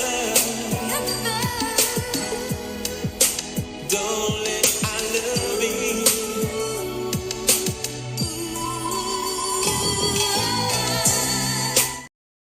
What I'm trying to figure out is, okay, Canelo ducking and cherry picking, right? How you gonna get mad at Canelo for doing the same thing that Floyd said that he did? When you are put in a certain position, he should be he's able to, like me. You know, when I was in a position, I can pick and choose who I want to, because I earned that right. That's what I don't understand. You get what I'm saying? I'm like, okay, wait a minute. Well, you acknowledge that that's what Tank Davis is doing. Tank is doing the same thing. He's following the Floyd Mayweather green print. So Tank is picking and choosing who he wants to fight. Avoiding certain fighters and picking other fighters, ducking and cherry picking. Floyd Mayweather said that he did the same thing when he got in the position to do that. But some of these same guys are diehard Tank fans and diehard Floyd fans. But then y'all mad at Canelo for doing the same thing that Floyd Mayweather did. That's the thing that confuses me. Nigga, I'm talking face on the bro short. Boy. Lights out, hear me? Clap on, clap off. Okay. You got me fucked up, cuz. That's what's confusing me. Okay, all right. I get it. Okay, you mad? You feel Canelo there ducking the cherry picking, but you diehard fans of Tank Davis. I'm like, well, goddamn. Sit your $5 ass down before I make change. You diehard fans of Tank Davis, and you love Floyd. You love Canelo. You love Floyd Mayweather. A lot of you say that Floyd is the greatest fighter to ever put on a pair of gloves, but the man said that he earned the right to pick and choose who he wants to, and he said he did that. So you can't get mad at Canelo for picking and choosing, doing the same thing that the guy who you love, that Floyd did. That's the only thing that's confusing me. You know what I mean? I think we should be, keep it across the board. I actually do cuss a little. Do you? Also, yeah. What's your favorite curse word? Probably fuck. Some of y'all need to go to jail for some of your double standards and hypocrisies and double standards. You sound like a bitch. Bitch. Man, I ain't worried about jail. Shit, man, I don't give a damn about going to jail. You can take me to jail. Take me to jail? Shit, lock me up. Lock me up. Throw away the key. Throw away the key. You know, so and then you know, I hear the argument. Canelo ain't fight. As a matter of fact, hold on, let's go right here. Let's go right here. They say he ain't fought no slick black fighters. Okay, cool. Let's go right here. All right, let's see. Okay, Daniel Jacobs. Do your guys consider him a slick black fighter? Daniel Jacobs, slick black fighter. He fought Daniel Jacobs back in 2019. All right, Rocky Fielding, Gennady Golovkin. All right. Let's see. James Kirkland. What about James Kirkland? I know James Kirkland got knocked out. He got knocked out in I think he got knocked out in he got stopped in the we got knocked out in the third or fourth round, somewhere up in there, right? James Kirkland, you know, that's two brothers right there. Aris Larry Lara is Cuban, but he's a black man. His race is black. That's a slick black fighter. A lot of people feel like that he lost the Lara. You know, Canelo won by a split decision. A lot of people feel like that Lara beat him. You know what I mean? All right, let's see. All right, Floyd Mayweather, he fought Floyd Mayweather. You know, that's four black fighters right there. Well, you know, a lot of people don't want to consider Lara black, so I get it. But he is black. That is his race. His race is black. Austin Trout, he fought Austin Trout. You get what I'm saying? That's fine. Sugar Shane Mosley. Let's see. Is there any other brothers on here he fought? Let's see. I think this dude here, brother. This dude, a brother right here. Let's see. This a brother? And this a brother right here? Let me see what's up. Hold on, guys. Hold on. No, that ain't it. I'm trying to see this brother. What's up with this brother? Is this the brother right here? All right, this another brother. This another brother right here. So that's a brother. Let's write this down. How many slick black fighters have Canelo fought? All right, hold on. Let's do this. Y'all with me? Okay, let's do this. I don't mean to go down this path, but I'm gonna have to, right? I just want to put it down for the record. Okay. So, how many slick black fighters he fought? All right. He's fighting Jermell Charlo. That's one. Jermell Charlo was one. All right. So we're gonna put that down because that's coming up. Let's see. He fought Daniel Jacobs. That's two. Daniel Jacobs. All right. Cool. All right. Let's see. I don't want to miss nobody. Now. All right. Let's see. They said he went on the Euro tour. They said he fought Sergey Kovalev, Callum Smith, Abney Yildirim, Billy Joe Saunders, Caleb Plant. They say he went on the Euro tour right there. Right. Fought Gennady Golovkin again. Let's see. Hold on. Hold on, guys. Hold on. I'm trying to Carla, hold on. I'm trying to get it together. Hold on, let me get it together because I want to be interrupted. Hold on. All right, so y'all roll with me now. Roll with me. All right, let's see. Miguel Cotto, James Kirkland, that's some slick black fighter number 3. All right, Laura, do you guys want to consider Laura a black fighter? He is black now. We're going to put Laura here. Put a circle on Laura. We're going to say Laura, put a circle on Laura. You know, a lot of people confuse ethnicity with race. He's a black man. That's a black fighter right there. Or Laura's a black fighter. All right, Floyd Mayweather, that's another one right there. Austin Trout, that's another one right there. I'm just throwing it out there. All right, okay. He fought this guy here from Africa. Love Moore, that's another one. That's another black fighter, slick black fighter right there. Let's see. Let's continue. Fought Jose, let's see. Brian, who is this guy right here? Leonardo Tyner. I think this dude, this is a black name right here. This is a black name. Yep, I do it. Leonardo. He fought another black fighter. Leonardo. All right, that's another black fighter right there. Let's continue. Hold on. Let me open up the phone now. Caller, what's your name when you call the phone? Coach, man, this could sound like one more time. I'll be quick. I'm really invested in this fight right here, man. I love this fight. But the reason I'm calling is because I like what that dude said. I don't agree that Canelo is scary. But, bro, like, when I first called in, like, bro, I got a feeling that Canelo finna lose. I don't know how, but, bro, let me tell you something, bro.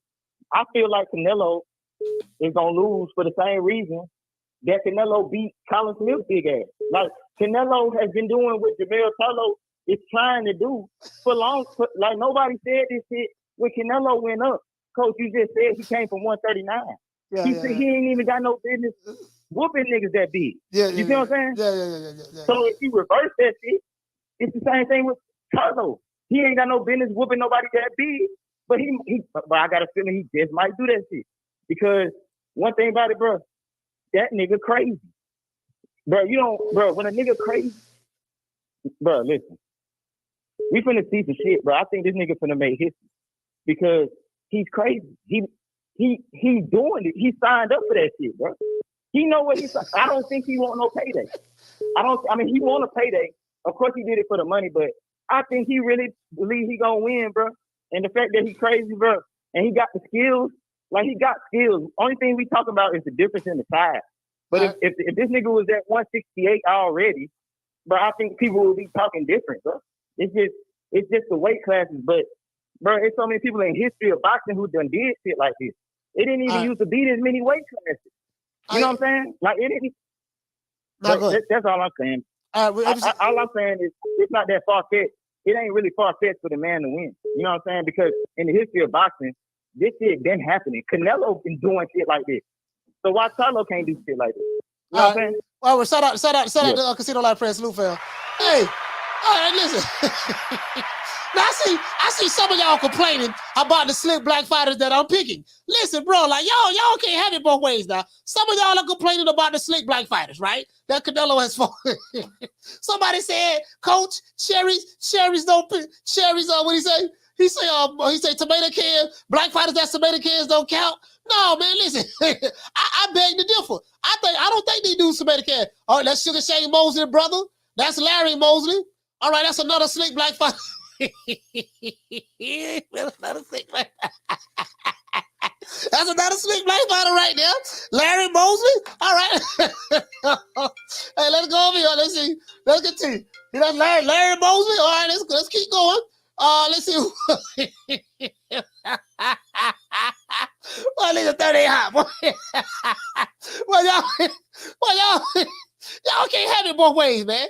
If the man fighting the black fighters, no, let's see. He don't fought more black fighters than some of the black fighters. Let's see. 1, 2, 3, 4, 5, 6, 7, 8, 9. So right now, on the record, I have Canelo is fighting 9 black fighters. 9 slick black fighters. Hey, Brady 12 say, they're not undefeated.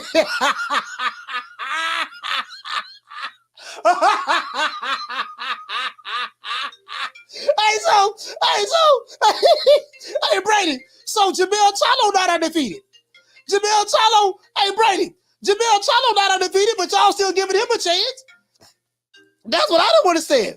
Jermell Charlo not undefeated, but y'all still giving him a chance, though. Why Jermell get a chance? He ain't undefeated. Call him, what's the name when you call him from? What is Brian for Savannah? Brian from Savannah, talk to me. Hey, look, Coach, a couple months ago, I called in before that John Ryder fight. And we was talking about the same thing about how if Canelo was ducking folks, if he was ducking the Charlo brothers, I told you, he wasn't ducking them, and they don't necessarily deserve to fight him, but he should.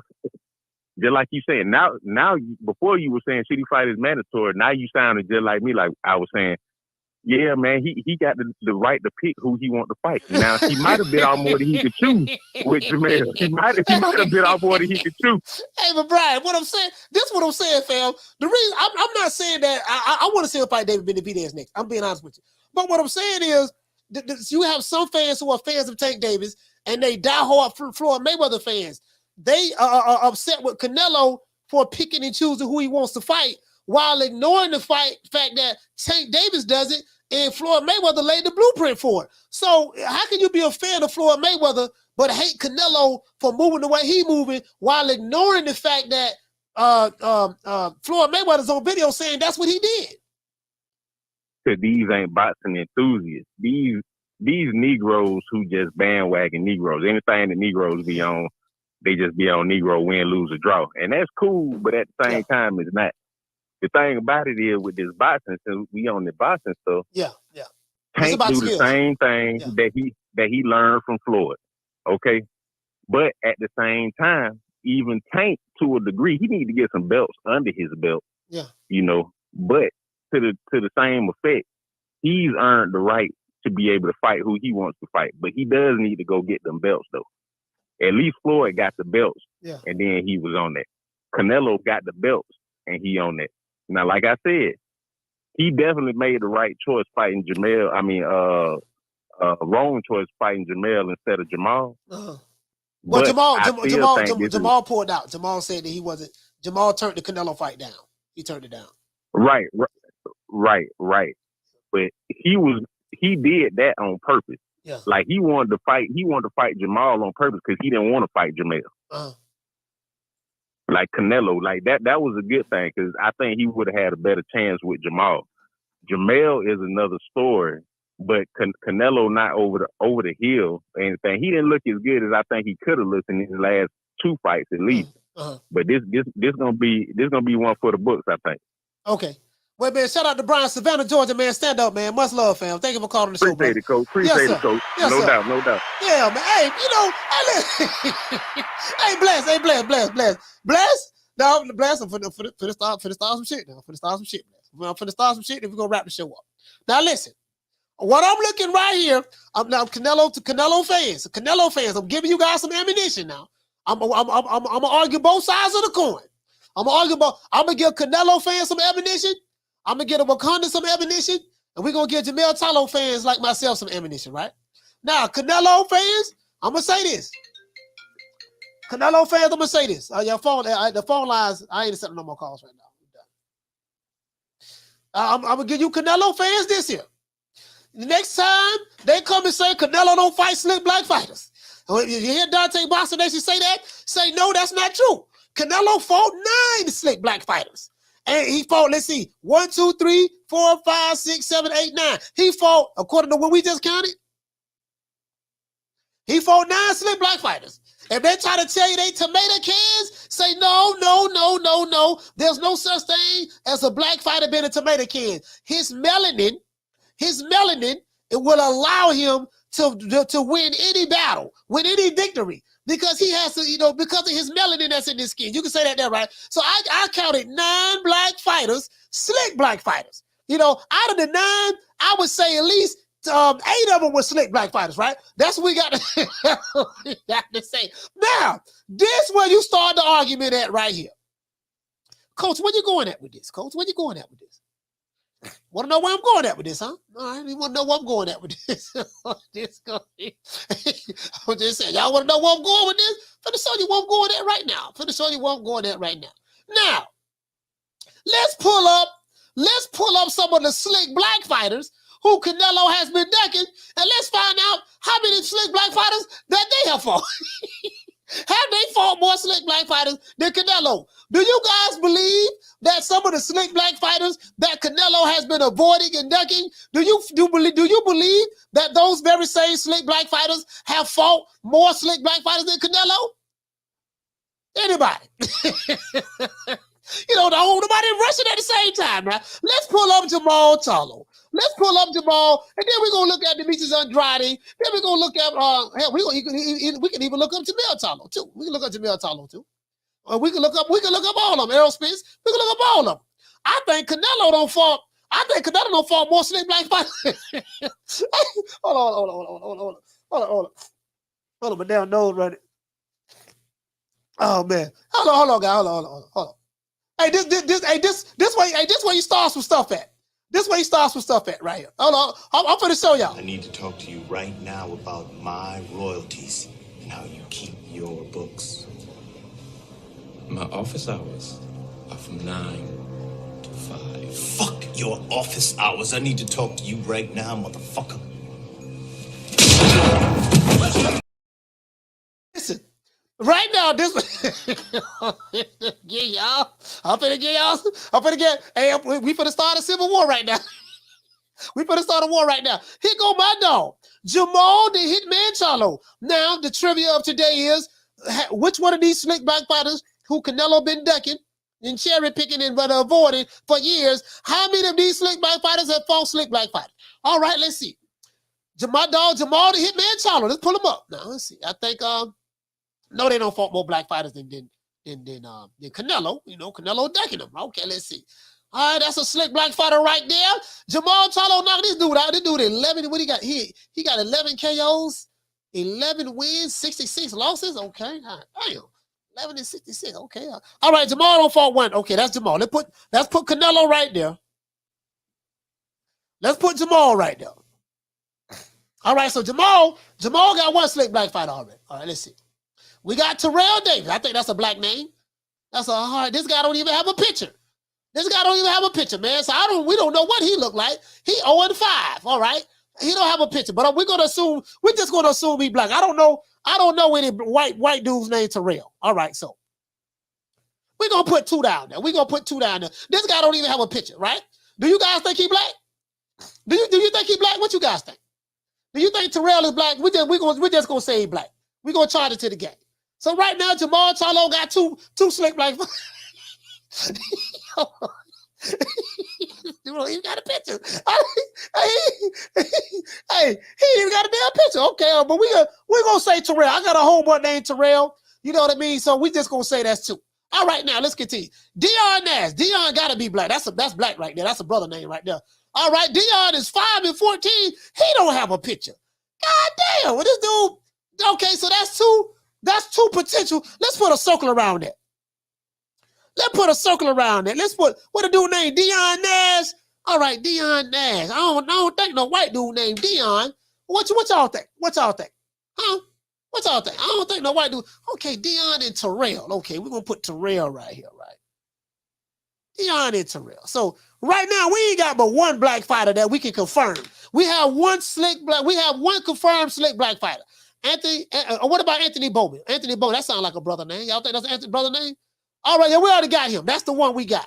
Anthony Bowman, Terrell Deon there. Okay, so we have 1 and 2 possibles. And we was playing spades, and we were playing spades. You know how you be counting the spade hand? Like, how many books you got? Bless, how many books you got? I got 4 in the possible. Is it a strong possible? Yes, a strong possible. Okay, we gonna count that. It's 5. I got 4 in the possible. My 4 in the possible plus your 4 in the possible. That's 10. Let's go down. Let's go down. True. All right, then he fought Deon Nash again. So he fought Deon Nash twice. Let's see. Do we got a picture on this one? Okay, he fought Deon Nash twice. No picture. Damn, he fought Deon Nash twice. So that's 2 times right there. Damn, he fought Deon Nash. Okay. Eric Draper. Okay, this a brother. This a brother right here. All right, this is Eric Draper right here. All right, okay. So Jermell Charlo got 2 and 2 possibles. Two slick black fighters and 2 possibles. All right, so all right. Sean, let's look at Sean right here. All right, shit, I'm sitting there talking. All right, nah, that's a white dude. He don't count. That's a Eurobomb. All right, let's go right here. Josh Williams. Do you guys think Josh is a slick black fighter? Let's see. All right, this dude ain't got no picture. God damn. So, do you guys think Josh is the black fighter? He ain't even got no picture. You ain't got a picture? Okay, he ain't got no picture. I don't click on him a couple of times. He from Sheridan, Arkansas. All right, he ain't got no picture. So I don't know about him. All right, let's see. All right. Antoine. I know this is a black fighter right here. Ain't no white dude named Antoine. Damn, he ain't got no picture neither. Why none of these dudes got pictures? Hey,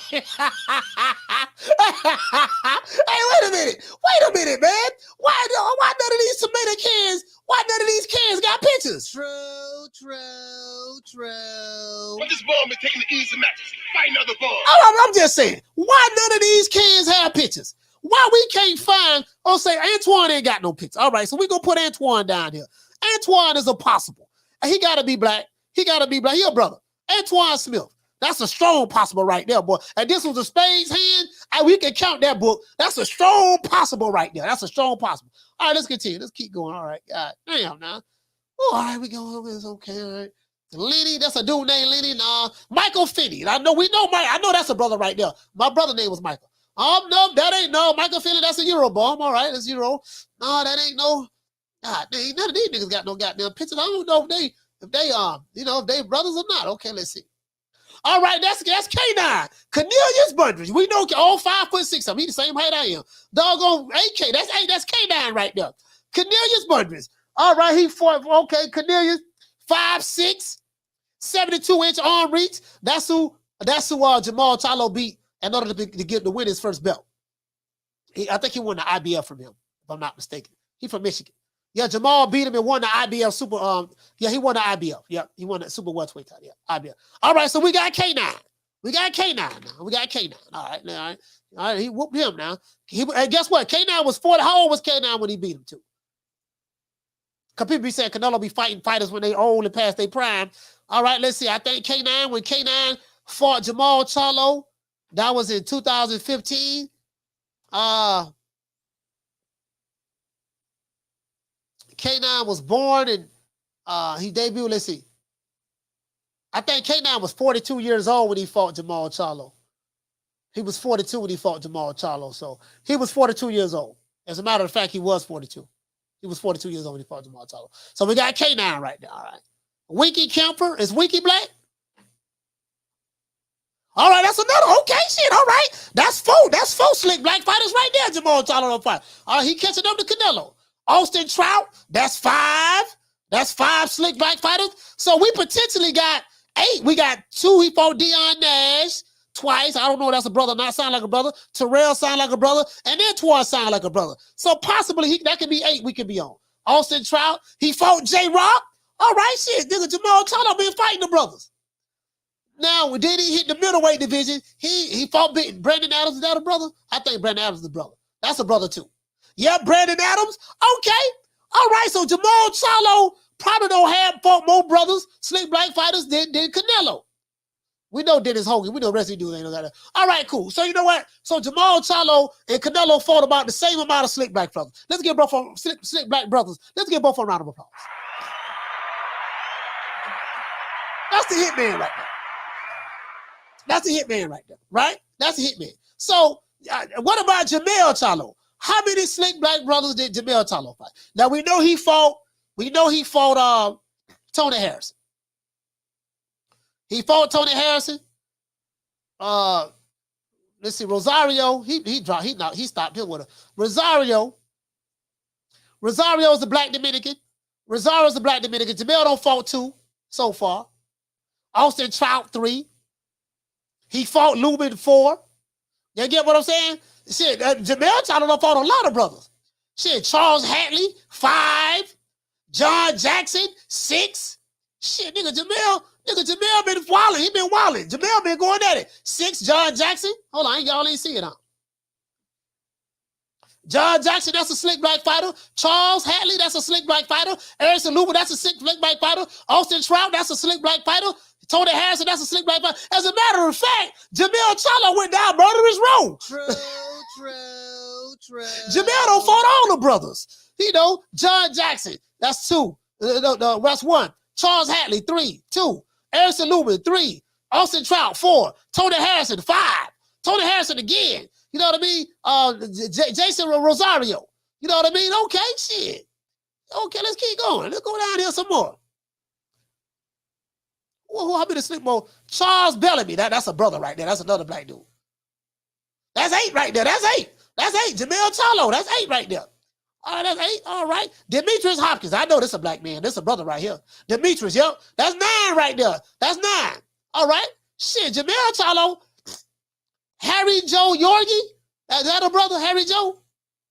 No, that's a white dude right there. I should have knew that was this white dude. Right? I don't know what I was thinking about. Deshaun Johnson. We know that's a brother right there. That's a brother. Deshaun. All right, that's 10. That's about 10 or 11 right there.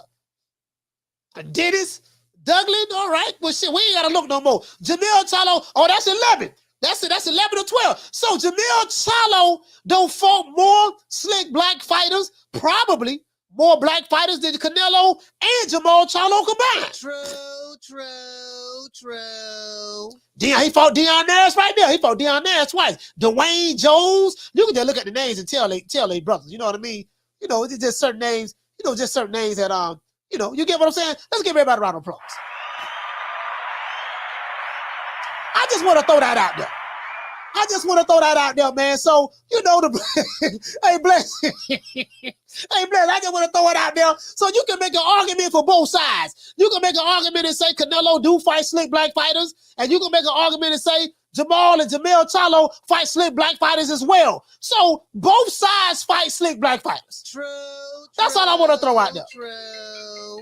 Both sides fight slick black fighters. You know, I just want to throw that out there. You know what I mean? So, you know, if you in an Aki TV chat or Dante's Boxing Nation chat, you have an opportunity to use these arguments and talking points to defend your guy.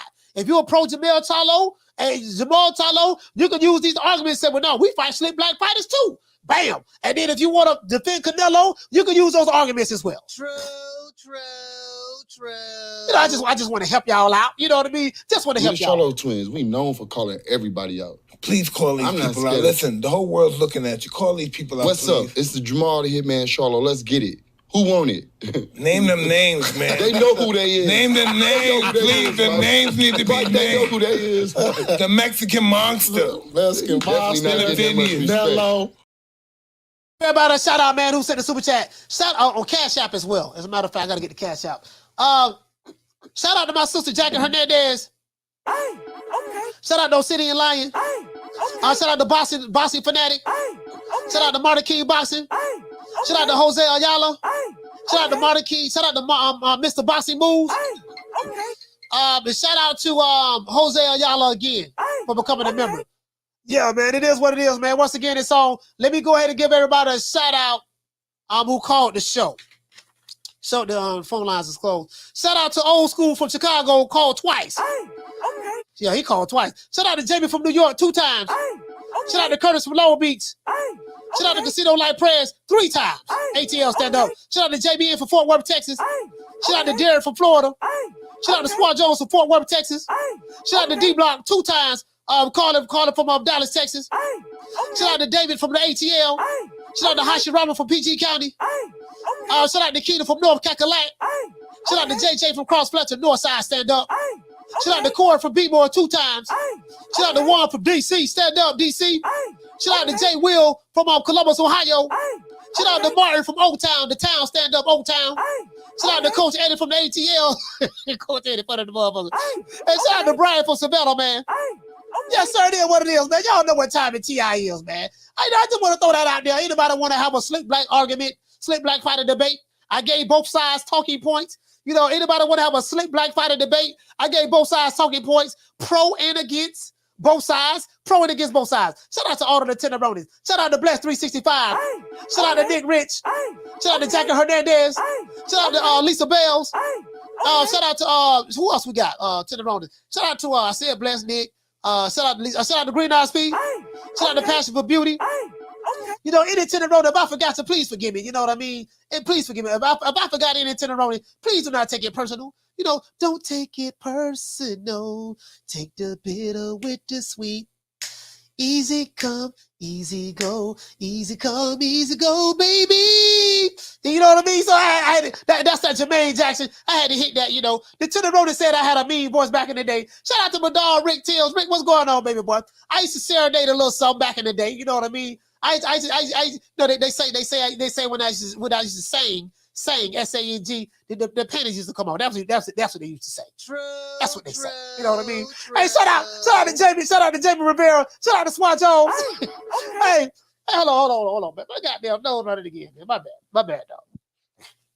I told y'all my allergies messing with me, man. I be feeling it coming down. My allergies messing with me, man. Hey, shout out to as a matter of fact, hold on. Did I show y'all this?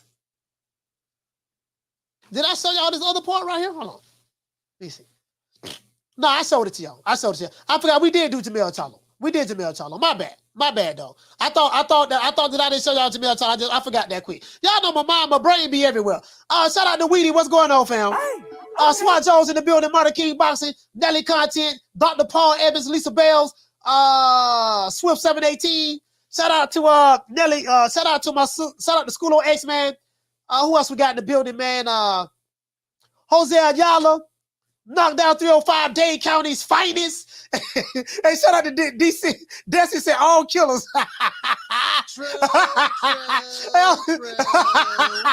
He said all killers. Shout out to Kendall Price. Hey,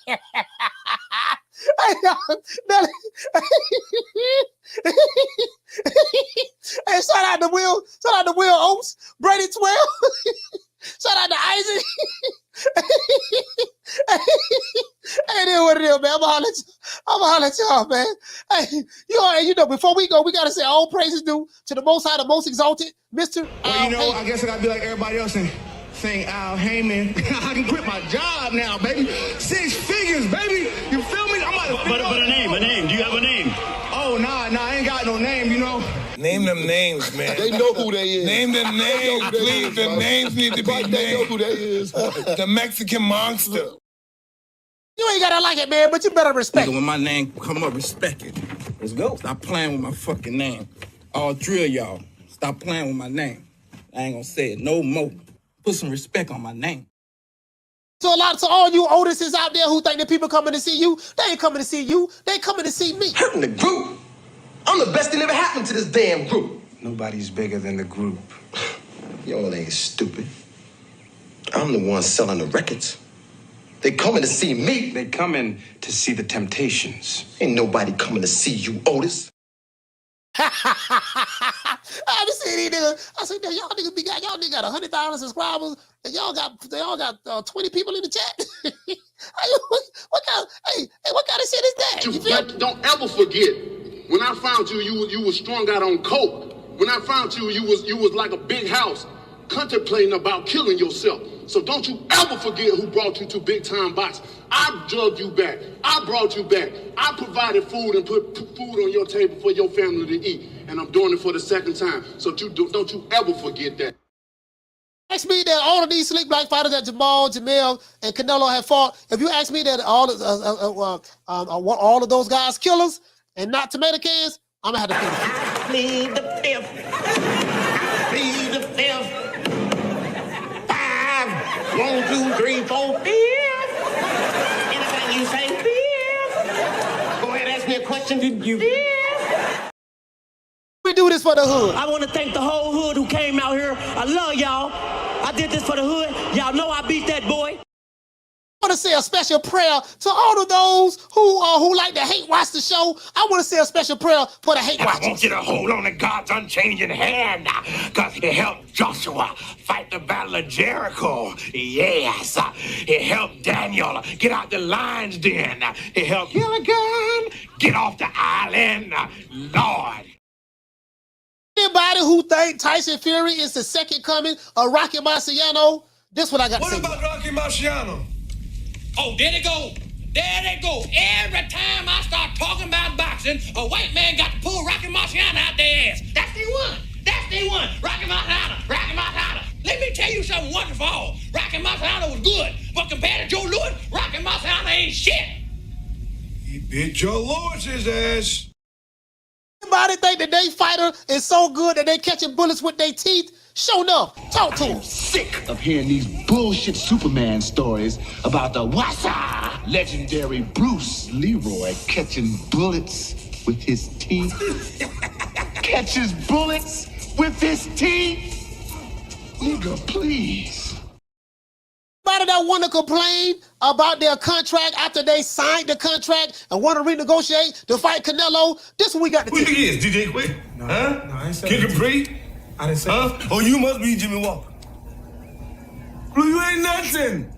You don't deserve nothing. You don't get nothing. You get what I give you. I got a contract between me and you that say you do what I tell you to do.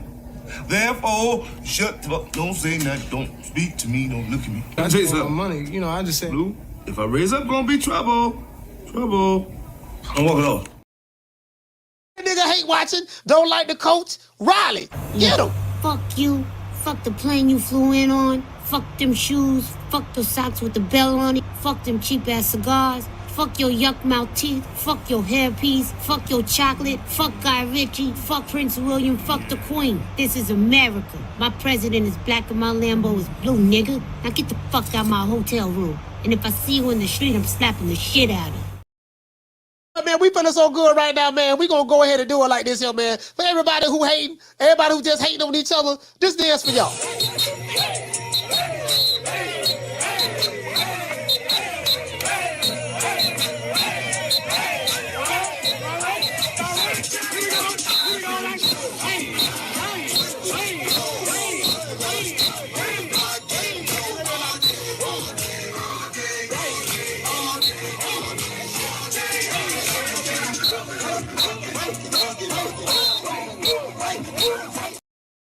Hey, that's how they're gonna be dancing with Tank It out of jail this week. That's how they're gonna be dancing.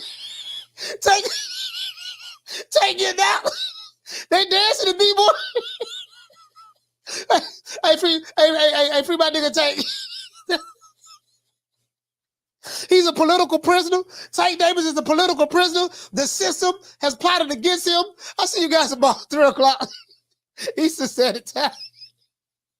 Free all the political prisoners. Start with Tank.